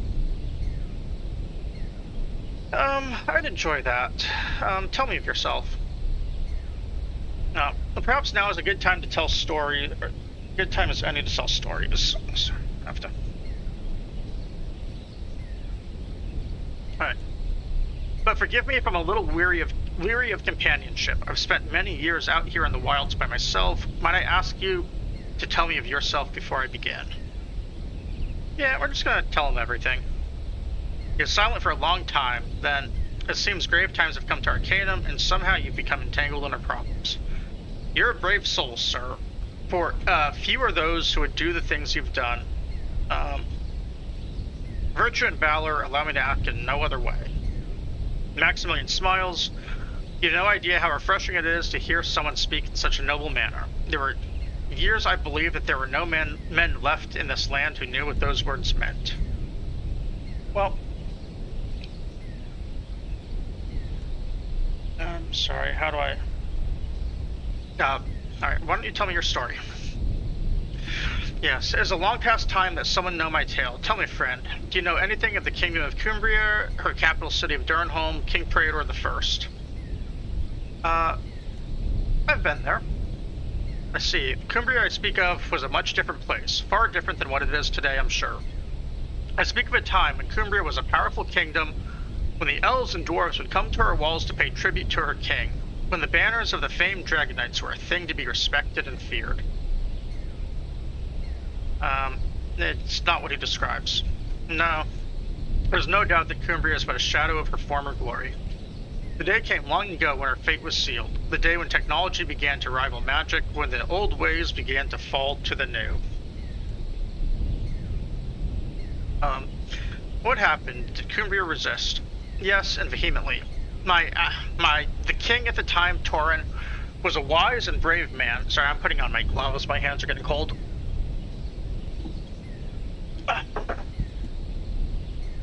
Knocked my monitor over too, on the portable one. Was a brave man, but set in his ways. Maximilian smiles sadly. He was cut from sterner stuff, but he was like stone, unwavering, but inflexible. He failed to see how Cumbria needed to grow, to change. So he passed laws outlining the use of technology in his lands and set a ruling council of mage advisors at his side. For years, Cumbria was still very strong and influential, but it was only a matter of time. What happened? Well, Cumbria was surpassed both in commerce and in power. When mighty Tirant demanded the release of certain disputed lands, Cumbria was taught a harsh lesson. The armies of Cumbria were slaughtered by the Dragon Knights, cut down by gun and cannon fire. The glory of older days was lost. And what of King Torin? What happened? Maximilian looks to the horizon. He is far away. He was killed. He led the final charge of the Dragon Knights and was shot as any common soldier, unwavering and brave to the end. I see. And what does this have to do with you, Maximilian? He comes back to himself. With the death of King Torin came a power struggle. There were those who believed that Cumbria should embrace the new age to seek a better way and make her powerful again. But others thought different. Yes. Some people cannot see the answer, even when it is laid before them in the form of a dead king. Torin had two sons. The older believed in the new ways, and the younger son believed in nothing. And so, the mage council that Torin had put in place behind their influence, or put their influence behind the younger son. Wasn't the older son heir by birthright? Yes, but men will create all manner of evil in pursuit of power. The mage council who controlled the younger son brought false allegations against the older son, charging him with treason. He was taken in the night and sent away to rot in prison for the rest of his days. Oh, by the gods, that means you, Maximilian, are... Yes, stranger, the older son was me. I was sent here by my own brother, King Praetor I of Cumbria, and I've been here ever since. I don't know what to say. I have no words. No words are necessary, friend. You've done enough to sit here and listen to my story. I've made peace with my past. Life here on the isle is harsh, but a man learns to live with himself, to accept what life brings. It was so unfair. Perhaps I could bring you home. No. My time in Cumbria has passed. If my brother lives, I'm sure he has paid the price due him. He was young and foolish. When one is a king, life is unforgiving when you live so. In Cumbria, perhaps the kingdom still needs you.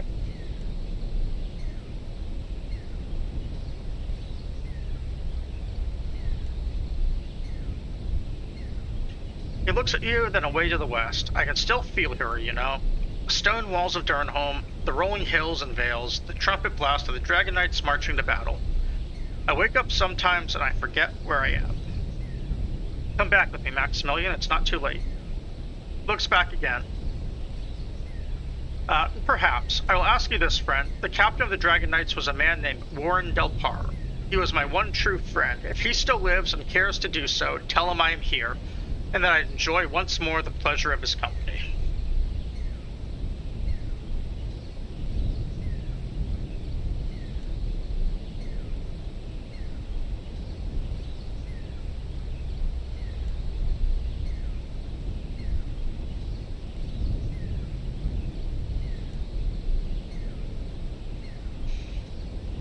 I already know of Warren Peldar. Tell him of Liana.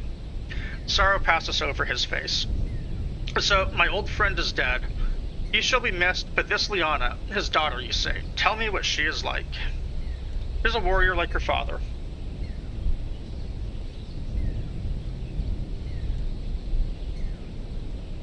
I see. Perhaps Cumbria still has a burning heart. Sorry, I need to answer one thing.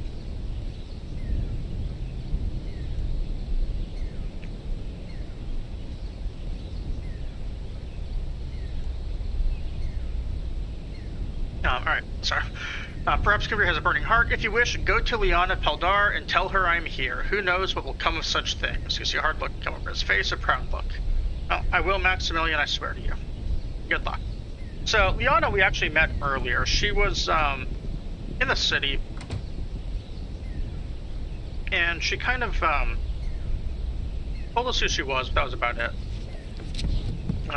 We do need to equip this white scarf, so we're going to put that on right now. Then we're going to go to the women's camp. I just want to save first.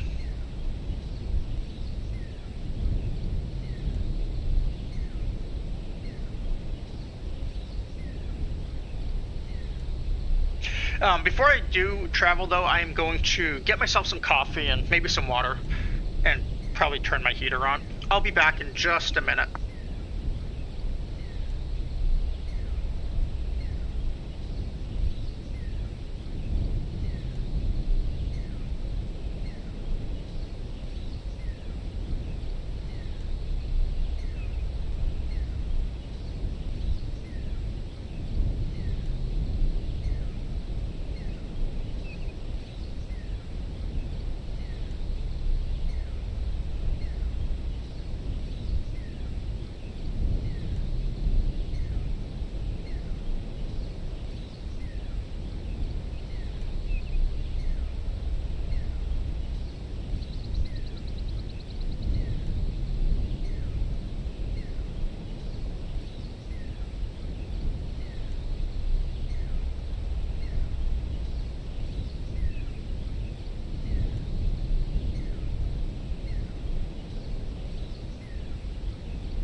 Alright, I'm back.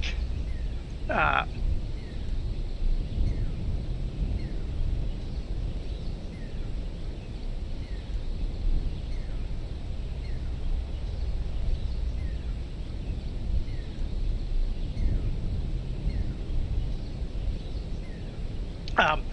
am going to order some food real quick. I don't want to be door dashing, but I'm actually out of food, so... And I do want to stream tonight as well, so I'm actually just going to get something delivered.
Okay.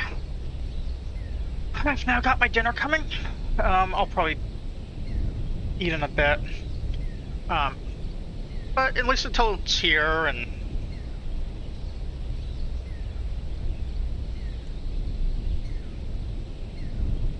Yeah, we're just gonna go over to the women's camp, because, yeah, I've got the white neck, or the, bandana on. So, we're gonna talk to the leader here. I'm sure it's probably her. Nope. Be her. Okay, here we go. What brings you to our tribe, boy? Where did you get the headband? It was given to me by a poor woman who wishes to join you. Oh, why is she not here herself? She is not able to escape from the southern encampment. We do not need those that cannot fend for themselves. Well, so you would simply leave her to rot, or what message would you have me bring her? Tell her it is better to die fighting than to live in captivity. I don't believe that's the answer she was looking for. Well, I feel for her, but out here feelings mean nothing. I can give you this old pistol to bring her. She hands you an old rusty pistol. Tell her to use it to escape if she means to join up with us. Well, thank you for that at least. Good day.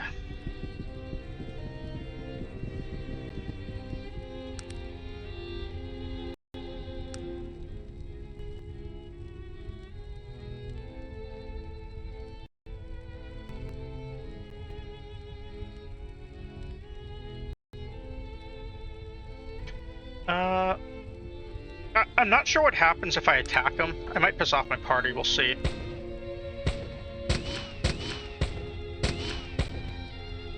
Nope. Cool.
Well, that camp's now dead.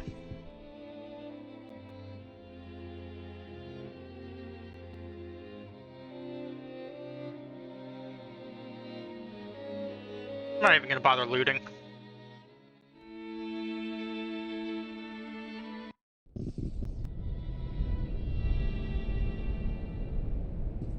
So,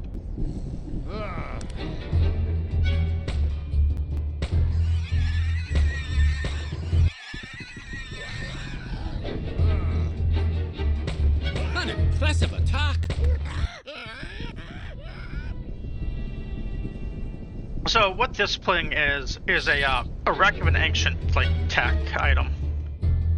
It's from Vendigroth, which is a place that you go to very late in the game. However, I've already been there because that is how I was able to make my current pistol and those Vendigrothian gloves and all that stuff. There's a lot of like AI issues here. It's getting me the clock spinning. Sorry, I have like a stream going on in my headset as well, and it's very hard um, to get used to.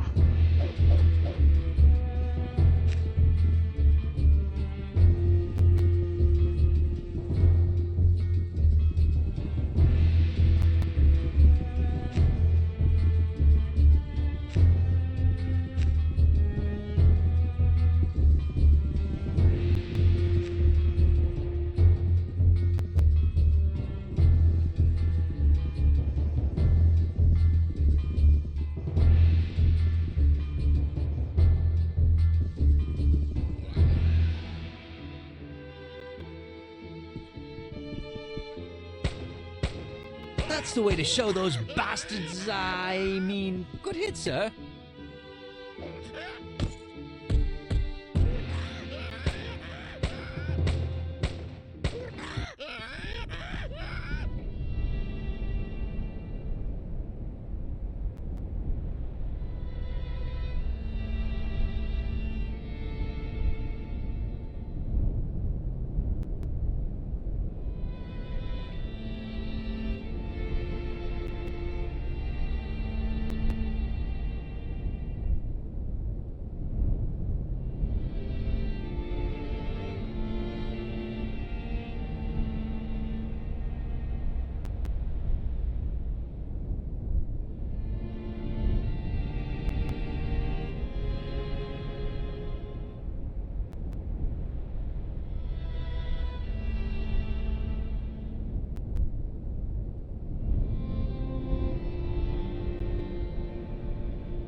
Sorry, I was checking my DoorDash stuff. There's getting like multiple alerts there. Alright, so we got the schematics.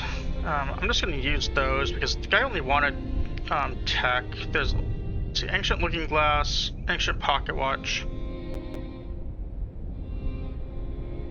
and ancient gears. So that's the reanimator and another gun.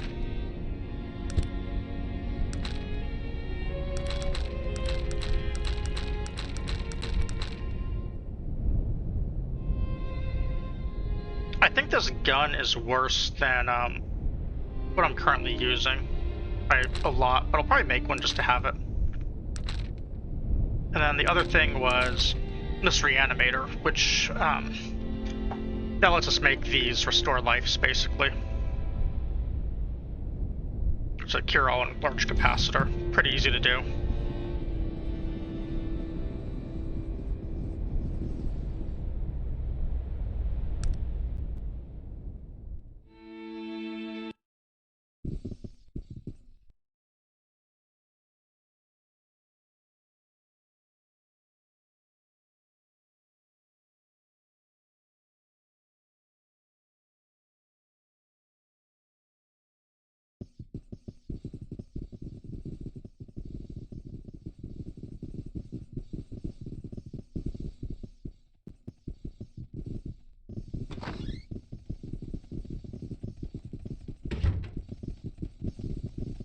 so we're gonna go in right here. If you have a moment, sure. Deliver the moonshine. Here's the note. Alright. And then, we're gonna steal one of these items back from this guy. The pocket watch here is the lightest of the bunch, so that's what we're gonna give him. Have a moment of your time. Found some objects on Shade's Beach. Let's see what you've got. You can have the pocket watch. Looks like a good trade. Done. I'll take it. Here, you can have the weapon. What do you give us for a weapon?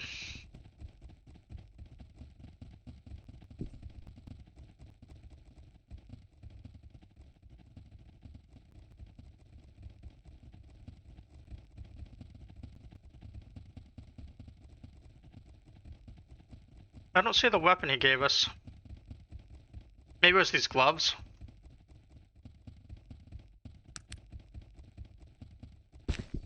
Either way, we're gonna steal this pocket watch back from him.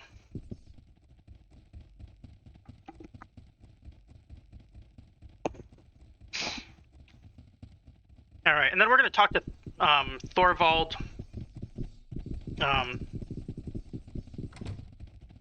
I was told to speak to Ogden. I'm Ogden. What does it usually speak about? I want to talk to Thorvald. Thorvald resides behind these closed doors. Only a select few are allowed in an audience. It is my charge to filter out those undeserving of the honor.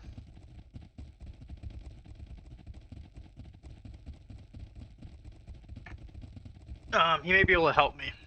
A very specific rule I'm pledged to follow. No one enters without first proving themselves on the field of battle. And that'd be the pit. Okay, I must prove myself in the pit. I'll do it. I don't really want to do the side text here because he then wants a book, and we didn't bring the book with us, so we can't actually get it.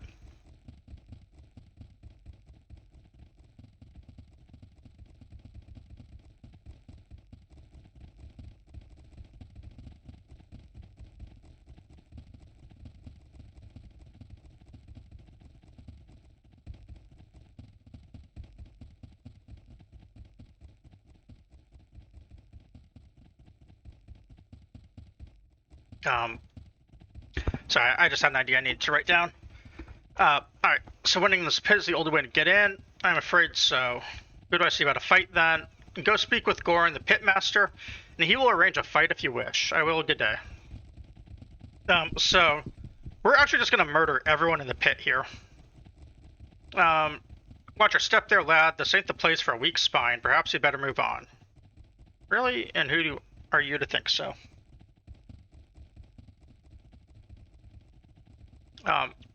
That's a spirit, lad. You might just have a little backbone yet. I'm called Goran, master of the pit. What's your business? What's the pit?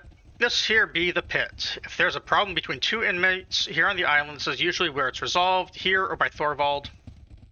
Men do a lot of gambling on the outcomes, and there's a few men and women who make their way on the island by fighting here all the time. Alright, well, I'm here to schedule a fight. Really now. Ogden sent you over here to fight. I don't know if that means he likes you or hates you. No matter. We'll see soon enough. No rules, just going alone. I remember that. Send me in. Oh, I didn't tell you. You go into the pit alone, lad. You can't be bringing your friends down there. They'll have to wait until you're done fighting. Come back when you're ready.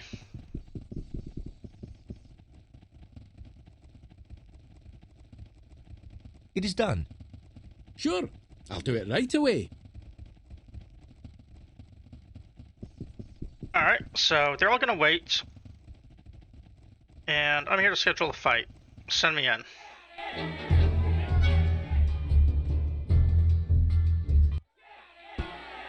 I don't actually care about looting any of this stuff from these guys.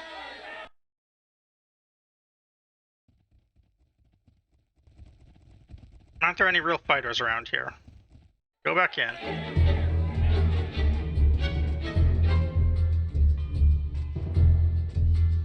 Missed a lot of those shots.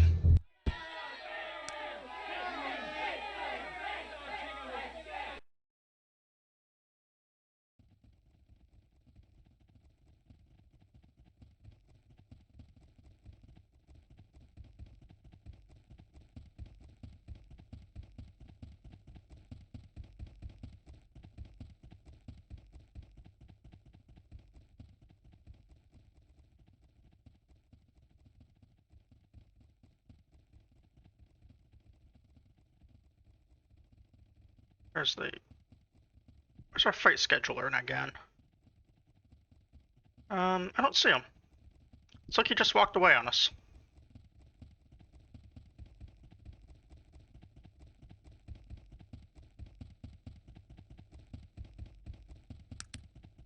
We're gonna do morning. See if the guy shows up. There he is.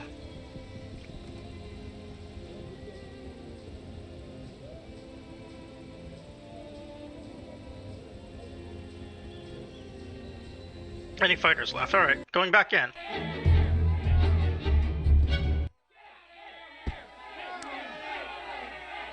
Don't really care about the dagger. Do you have any more fighters left? You're a true pit dog. Go back in, there'll be one waiting for you.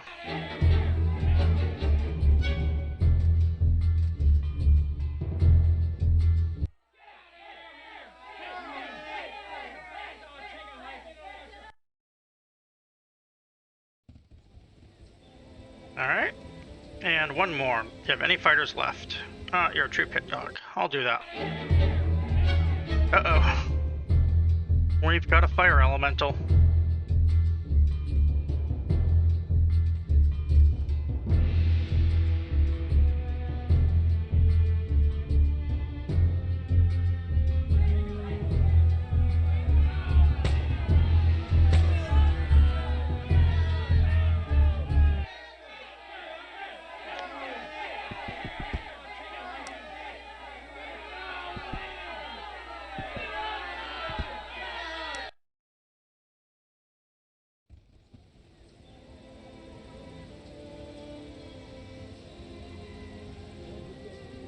Never seen anything like it. You're a maniac.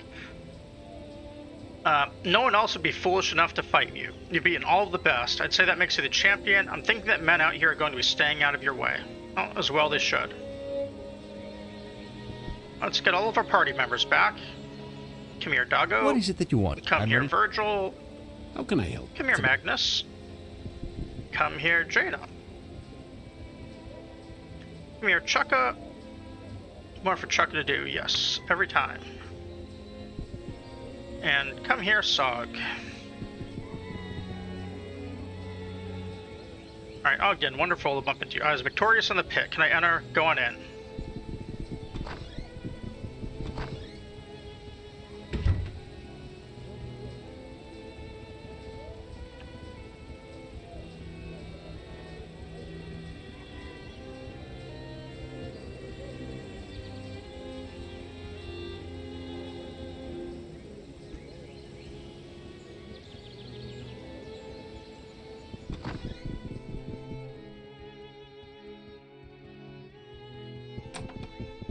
So now we're going to talk to Thorvald. Unbelievable. All the fighters in the pit defeated. That is a thing of glory. Can I speak with you? Yes. What is it you wish to know?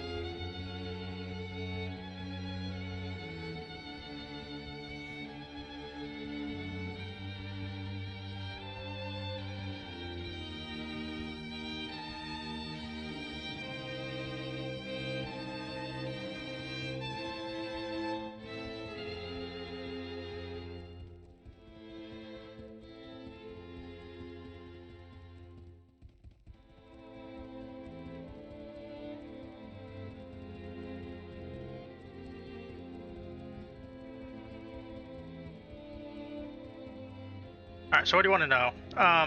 Do you know where I can find the Black Mountain Clan? Black Mountain Clan, there's no Black Mountaineers here. I'm the only dwarf that's ever lived on this rock.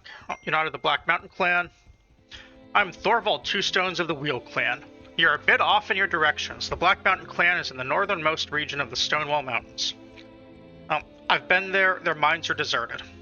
That is strange, but why is it you believe that they are here? They are to be banished here by order of the Wheel Clan. Who told you this? A feeble-minded dwarf hidden deep in their minds. And what was his name? He said his name was Goodmund. Goodmund Orbender and I were friends, but in no way was he feeble-minded. He was one of the bravest warriors I knew. I find it hard to imagine that he could have become feeble-minded in such a short time. Well, we're going to tell him the story. What do he tell you? The whole clan gone. My clan involving themselves with magics, none of this makes sense. Have you spoken to the Wheel clan about this? No, I don't know where they are. Do you? Of course I do. Here, I'll mark your map, but knowing its location will not be enough. What do you mean? To keep out Outworlders, our clan created an optical illusion of the grandest scale, using glass and mirrors, which makes the entrance of our mine look as if it never existed. How do you get in? A pair of specially made spectacles which use thin slices of Cathorn crystal as lenses. Every member of the Wheel clan has a pair, I still have mine. Well, I'll take you off the island if you get me into the Wheel clan. No, I don't believe you'll ever be leaving this island alive anyway. Why do you say that? Do you think you could land a boat on this island without anyone knowing? I'm sure that it's already been captured and your captain thrown to the sharks. Well, then come with you by my side, they will let us pass. Sounds tempting, but it is too risky. I am in a good position here, and I don't want to jeopardize it. If the men discovered I had joined up with you and was planning on leaving them to rot, it would mean both of our heads. Well, give me the spectacles. You have nothing to lose, or are you dwarf or a gnome? Do you want off this rock? Well, I need to answer someone real quick on something. I think my food also has arrived, so I might go down and pick that up in just a moment.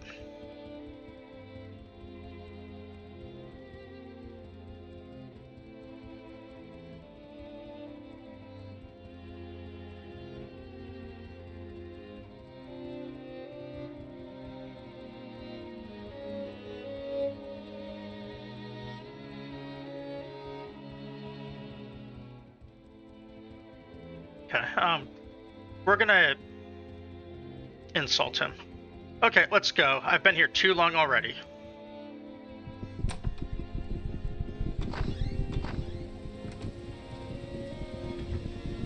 And we're also gonna take this woman with us. Cynthia Boggs. Oh, she glanced at Thorvald. I have absolutely nothing to discuss with you. Nothing to discuss with you at all, I'm certain. Good day. Oh, so I can only get Cynthia or Thorvald off? I thought I could take them both. Let's reload here. I want to see what happens if I bring in, maybe if I get Cynthia first. Loria is dead. I'm afraid you're stuck here.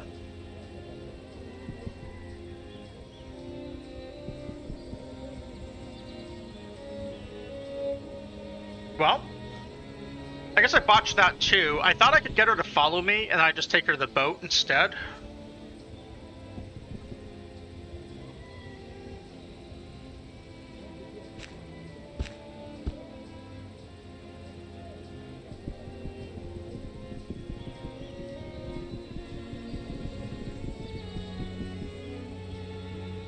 Well, that's disappointing.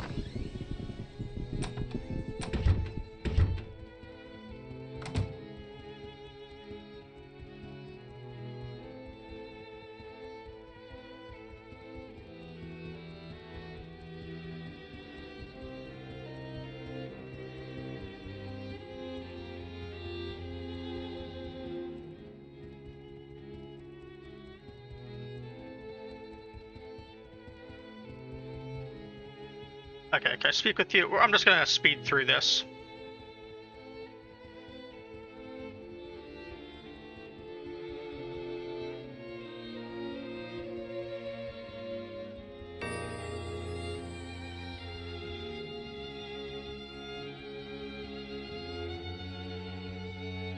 Okay. There was a dialogue I clicked through right there that said, like, dwarves don't reveal their last names, and they essentially just say, that's preposterous, I've never heard of that before. It kind of, like, lends its way to the whole, like, Magnus is full of it thing.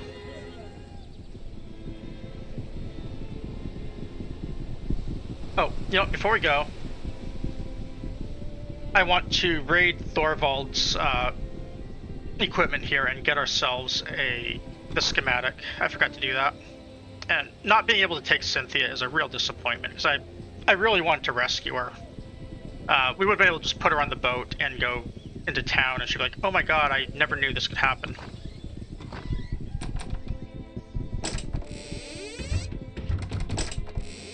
We're gonna take these things, though.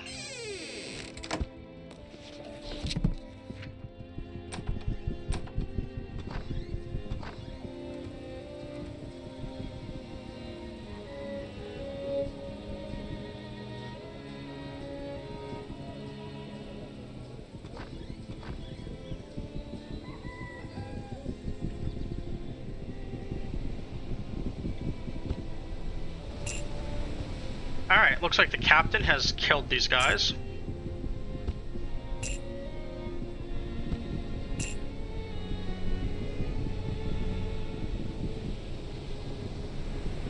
Captain Edward Teach. Ahoy, what have you found? Plenty, but what happened here? Who are these men? Bloody inmates thought they'd come out here and play at being swashbucklers, as if old Teach was going to let a bunch of scurvy landlubbers board the Gypsy Shadow.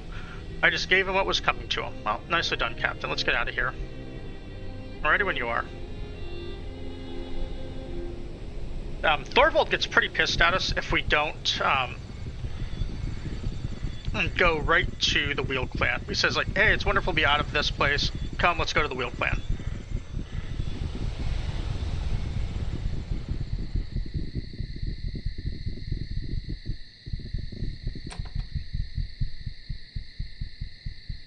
Such a run to get out of the city.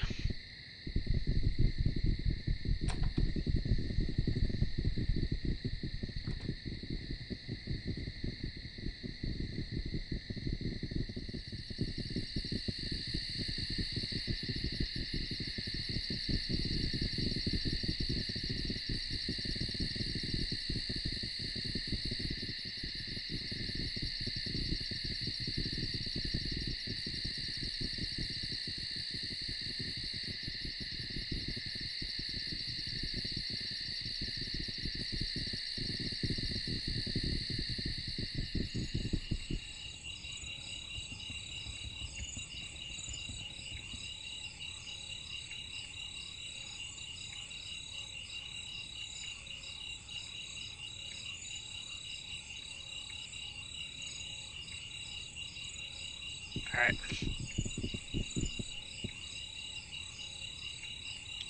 So we did actually get the Wheel Clan spot revealed, so we're actually just going to go right up there.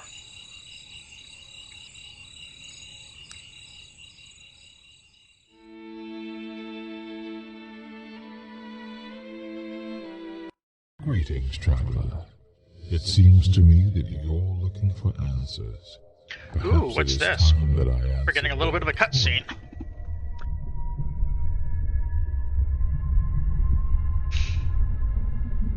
So this guy, seems to me you're looking for answers. Well, it's voice acted, I won't read it. Well, what? Who are you? Don't you know? Are you not the reincarnation of Nazareth? Has it been so long that you don't recognize your old nemesis? Or perhaps you're not the living one after all, merely a puppet playing his role. I have no idea what you're talking about. I see. Perhaps you are not the living one. Perhaps Nazareth, the coward that he is, will not heed fate's call and face me in the final battle. It would be so like him to do so. Oh, well, who are you? I am he of the dark, the rightful ruler of this land, the vengeful god of Arcanum and its races.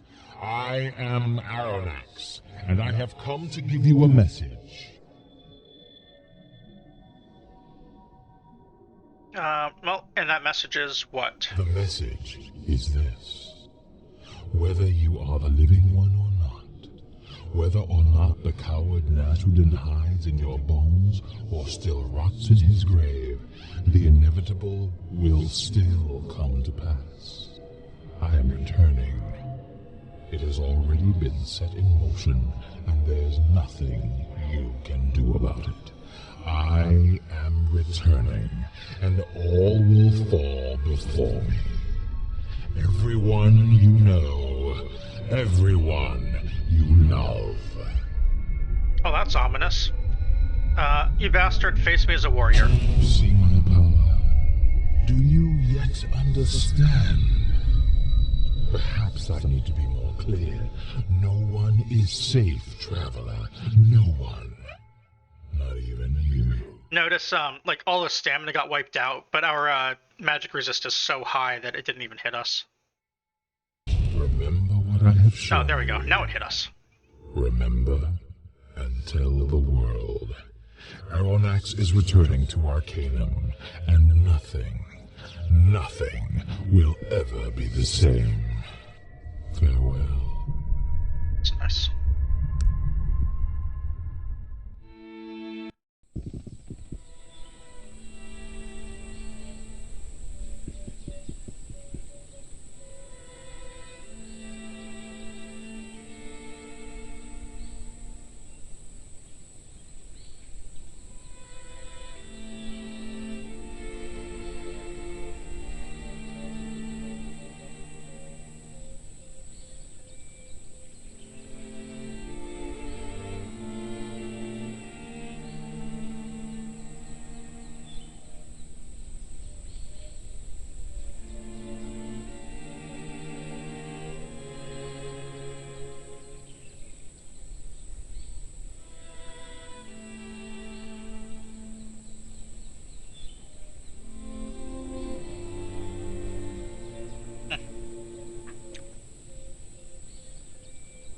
Okay, so more Maloki in hand, guys.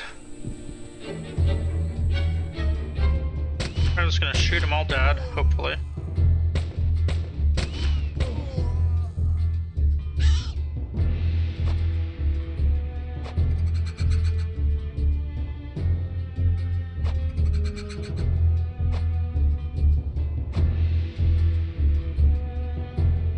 I'm gonna actually put this in real-time mode.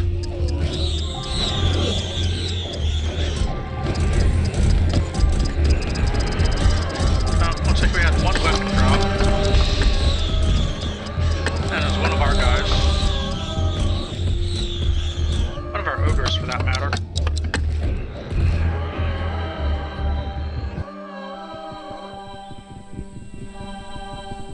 Okay,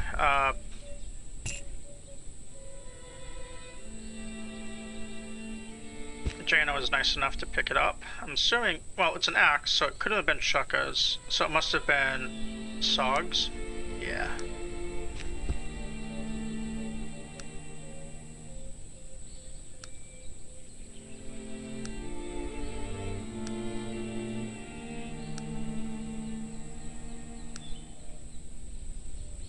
Yeah.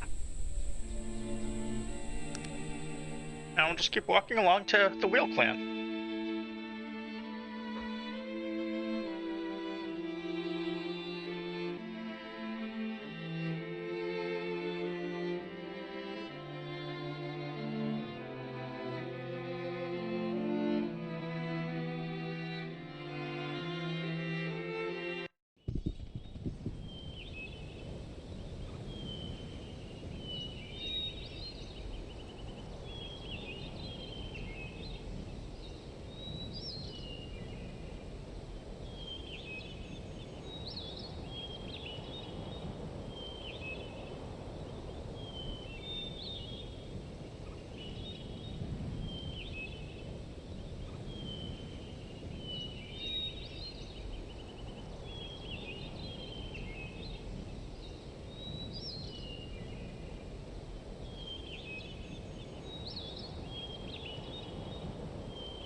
Oh, so we are going to make these Catherine crystal glasses right here. I forget if it's like smithing or yeah, Wheel Clan. It doesn't require anything.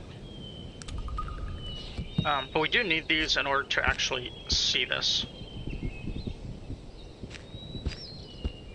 Now we don't need them though.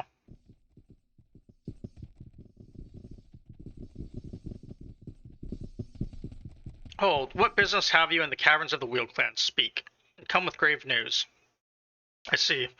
This is grave news indeed. You need to speak with King Thunderstone. His house is directly northeast of here, just through the center passage. Speak with him and he will know what to do. Well, my friend, I thank you for saving me and I wish you luck on your quest. I'm off to catch up with some friends of mine. Pleasure is mine, Thorvald. Good day to you.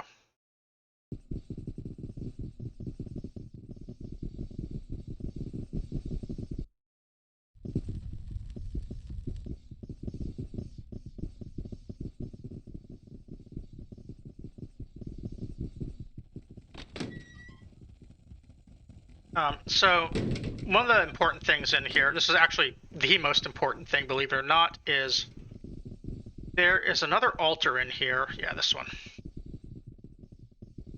I think this needs, is it geodes or?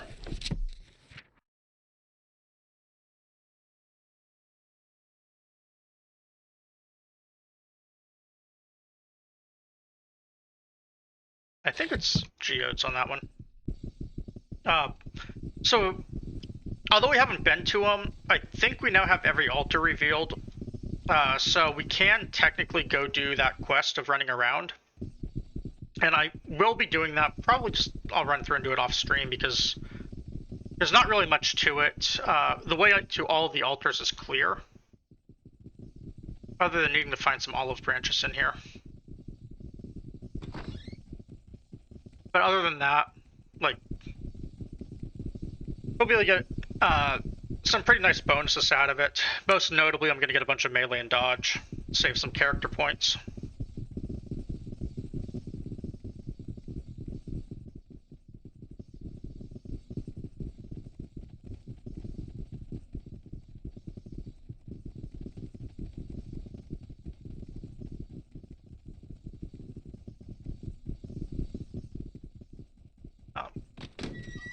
I am going to go into these tech shops though because I want to make an actual pyrotechnic axe, and I'm going to need these guys for it.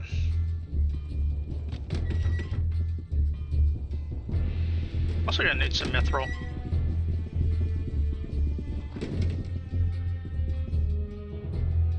Let's barter.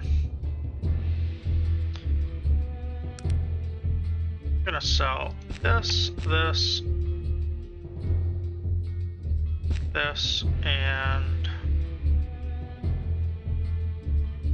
this. Get this mithril ore. Sell the string too. Okay, so there's dwarven steel. I don't see any dwarven ore, but it's fine. This featherweight axe is just as good for what I want.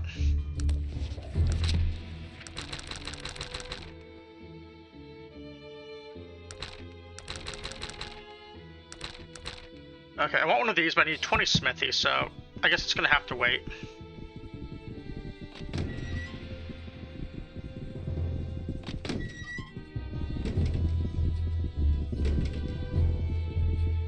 Let's barter. Not seeing much here in the way of new schematics. I'm gonna double check. Because I thought we could get the schematic here for machine plate.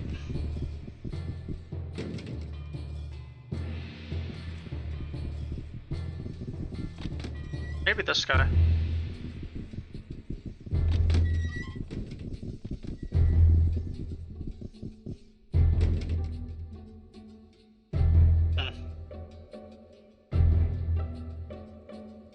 Nope.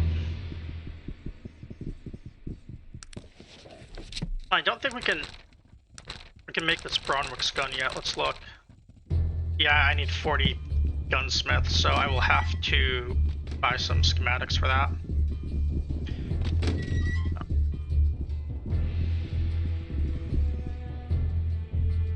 I want to go in here and grab all of these olive branches.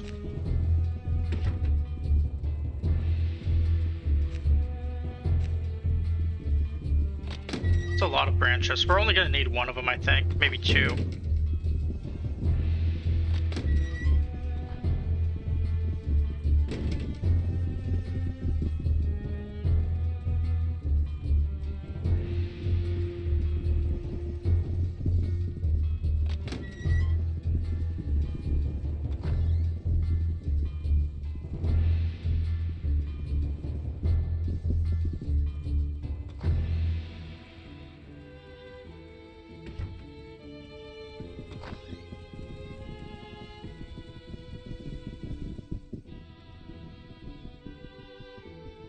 Those olive branches are what we're going to use for the altar at Viridian.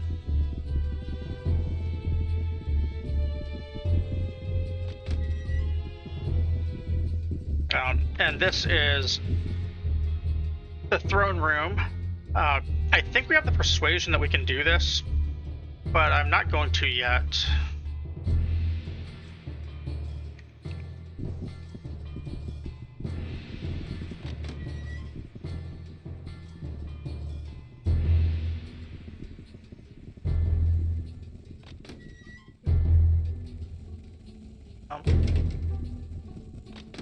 So what I'm actually going to do here, sorry, I was trying to like going back and forth on what I wanted to get done.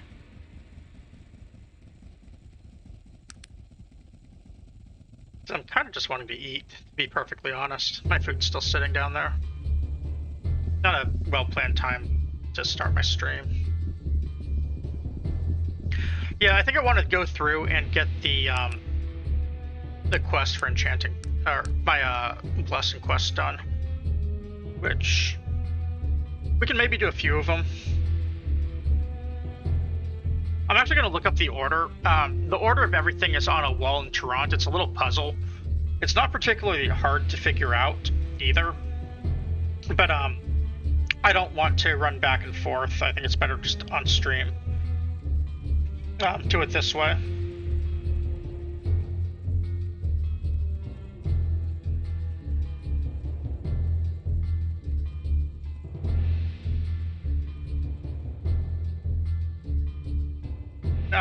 So what we're going to do is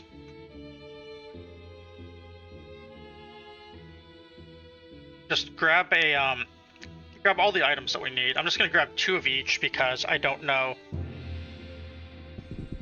which ones I need 2 of.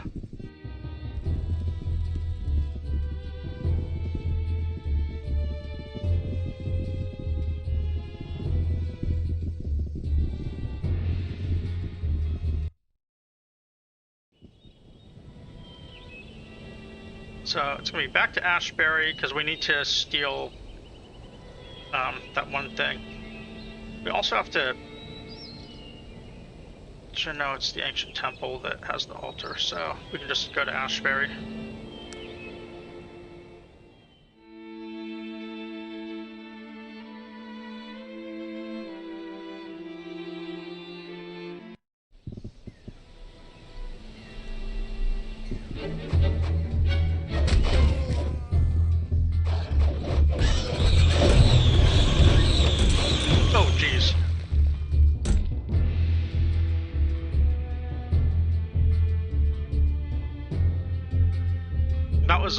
Bad.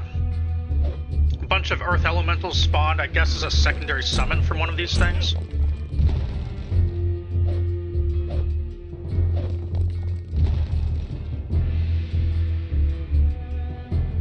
There's 3 different types of summons here now. There are the undead guys, there's the ore golems, there's these kite summons. There's about 100 enemies next to us. I saw some weapon damage things. I'm guessing it's probably yeah, those swords are taking damage, but the axes don't. And I'm healed, so that's good. Let's see, Grave Lurker, Earth Elemental.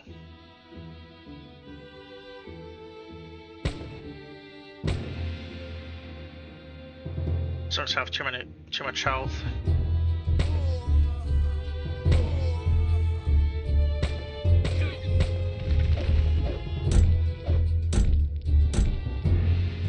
I'm trying to aim for killing whatever the summoners were, because these things are too resistant to damage, it looks like.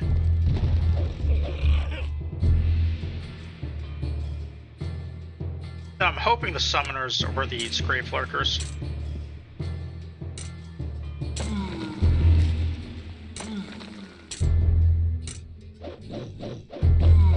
He's going to lose his weapon here in just a moment, and then he's going to start taking a lot of damage when he hits things.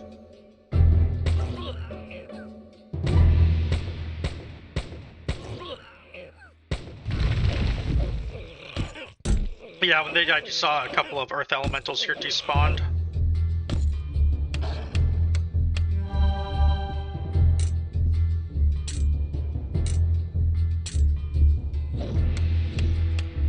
Yeah, his weapon's broken, so he's just punching now. Which means he's gonna take damage every time he punches things.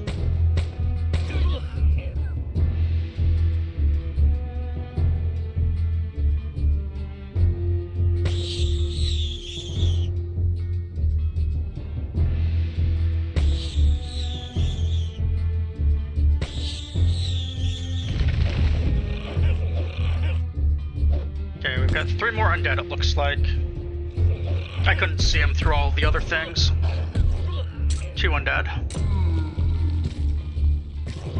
Now that the crowd is, okay, is that all of the undead? It should be getting a lot easier now.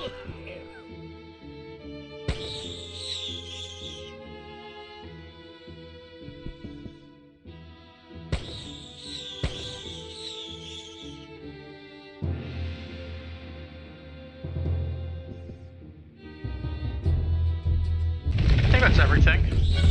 Oh, no, we've got more undead.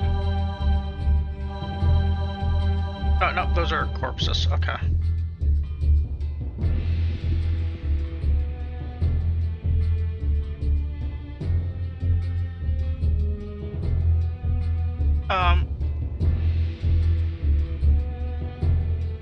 We'll give this to him so he has his weapon. That's also the one we're going to upgrade.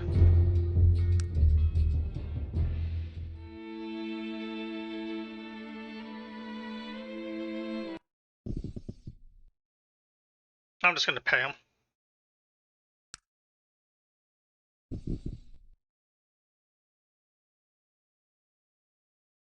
Sorry you ever found me.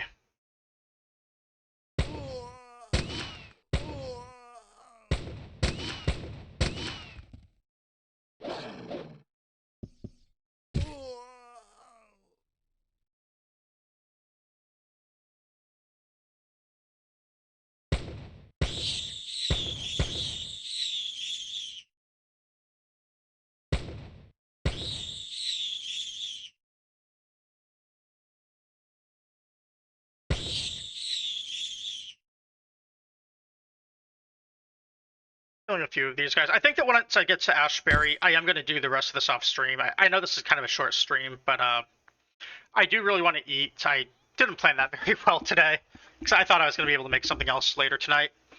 And I'll just do this next part off stream since I don't know.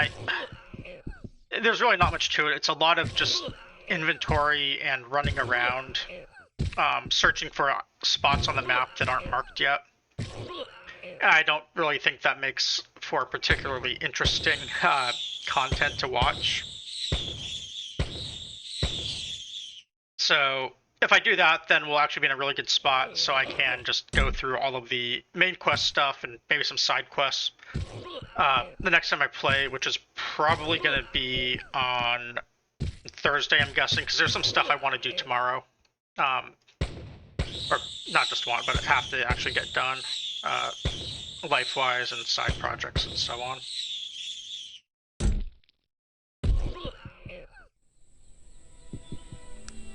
So, well, let's get to Ashbury and then then I'll see everyone again probably on Thursday here. I do appreciate anyone who watched, lurked, followed, checks the VODs later, all that fun stuff. Thank you for any support you want to give. And yeah, I think we'll finish this game off next week.